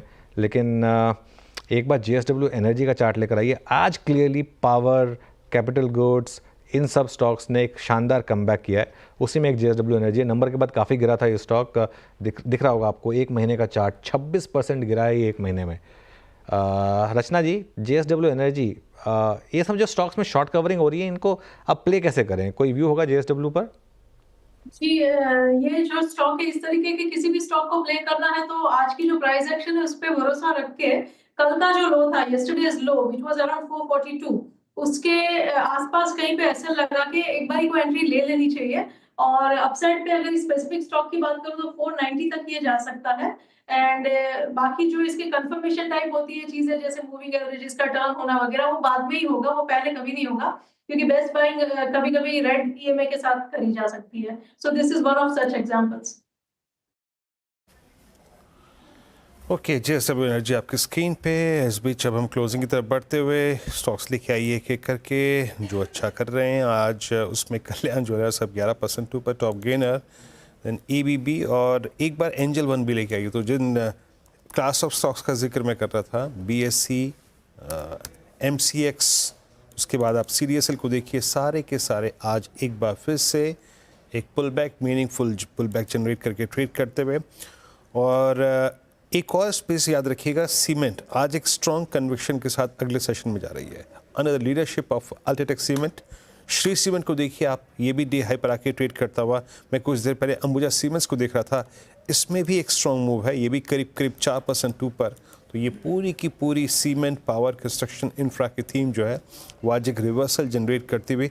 लुक एट ग्रासिम इनफैक्ट एक और स्टॉक जो इस वक्त मैं अभी देख रहा था, इसके ऑप्शंस, इसकी कॉल्स जो है वो डे हाई पर आके ट्रेड करे थे। Yes, testing it's 200 day exponential moving average 2485 पे। चलते हैं इस क्लोज के लिए अनुज के पास बड़ी बॉल पे। Anuj, over to you. Thank you Veeru. क्या बोलूँ, शानदार क्लोज, इसके ना ऐसी क्लोज के लिए आंखें तरस गई थी बिल्कुल। और स्क्रीन आप देखिए क्या ज़बर ग्रीन। निफ्टी 23,700 के ऊपर हम बंद हो रहे हैं। ध्यान रखिएगा कल का लो 23,200 समथिंग था, 23,200 समथिंग था और आज हम 23,700, मतलब एक दिन और कुछ घंटे में 500 पॉइंट की निफ्टी की रैली। इस तरीके का मूव मार्केट ने आपको कमा कर दिया है, बहुत ही शानदार। वो स्क्रीन आएगी अब ज़रा, एक बार सारे के सारे इंडेक्स देखते हैं वहाँ पर। निफ्टी 350 पॉइंट ऊपर, बैंक निफ्टी करीब करीब 890 पॉइंट के गेंस के साथ बंद होता हुआ 50,000 के ऊपर। ये दोनों इंडेक्स अपने बजट डे हाई के ऊपर ना सिर्फ टिके रहे बल्कि उसके ऊपर बंद हुए हैं। सबसे इंपॉर्टेंट चीज़ ये थी। मिड कैप इंडेक्स में 1.5% की रैली, स्मॉल कैप इंडेक्स में 1% की रैली और एडवांस डिक्लाइन देखिए आप, 1800 बढ़ने वाले शेयर और करीब 800 गिरने वाले शेयर। सेक्टोरल हीट मैप आएगा आप जरा आपकी स्क्रीन पर, एक बार वो देखते हैं। इसमें देखिए आप सिर्फ एक FMCG है जो हल्का सा नीचे था, करीब 0.3%। उसके अलावा आप देखिए Nifty bank, Nifty financials, PSU bank, CPSE index 2% ऊपर सभी।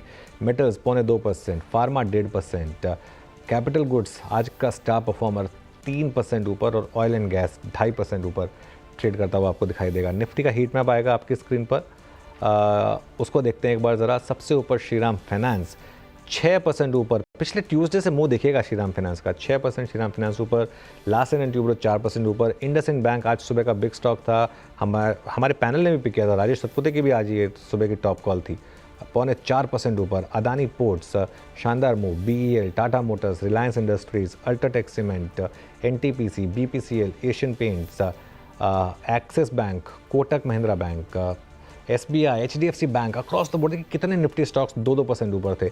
इन्फोसिस, डॉक्टर रेड्डीज, सन फार्मा, ICICI बैंक, कुछ स्टॉक्स नीचे थे। ट्रेंड क्लियरली आज का एक इकलौता big stock in terms of जो स्टॉक्स नीचे थे, 6.5% नीचे था ट्रेंड। उसके अलावा Britannia, hero MotoCorp, Nestle, Eicher motors, Hindustan Unilever, Tata consumer, Maruti, Apollo hospitals और बजाज ऑटो, ये कुल मिलाकर आज की नेगेटिव लिस्ट। लेकिन क्लियरली आज दिन था तेज़ी का और आज छप्पर फाड़ पैसा दिया मार्केट ने, स्पेशली अगर आपने इस मार्केट के वर्डिक्ट को एक्सेप्ट किया जो मार्केट ने कल दिया था कि गिरने को तैयार नहीं था, और आज सुबह जब वो गैप अप के बाद वो टिका और उसके बाद जिस तरीके का मूव आया उस पर। अच्छा, एक बार निफ्टी का इंट्राडे देखिए, आज मार्केट ने एक डिप भी दिया, ऐसा नहीं है कि मार्केट वन वे चला, एक डिप भी थी, डिप पे बाइंग आई, वो और भी ज़्यादा एक कॉन्फिडेंस आपको बना कर देगी। ये देखिए डिप आई थी करीब 11 बजे और वहाँ से मार्केट वन वे चला। एक बार वापस वो प्लेट दिखा देते हैं जो हमने बनाई थी निफ्टी के लिए पुष्पा से रिलेट करके, क्योंकि अब मार्केट में भी एक पुष्पा की तरह, अल्लू अर्जुन की तरह एक कमबैक निफ्टी का। अब निफ्टी झुकेगा नहीं। फिर जी हाँ, ईश्वर करे ना झुके अब अनुज, और समृद्धि का ये सूचकांक ऊपर की तरफ ही बढ़ता रहे। चलिए इस कार्यक्रम को यहीं अब एक विराम देते हैं और मार्केट का पंचनामा कुछ देर बाद CNBC आवाज़ के सभी सोशल मीडिया प्लेटफॉर्म्स पर देख सकते हैं। अपना कोई भी प्रश्न हो जरूर पूछिए। कल सुबह आपसे फिर मुलाकात होगी मॉर्निंग कॉल, उसके बाद मुनाफे की तैयारी में। तब तक के लिए नमस्कार।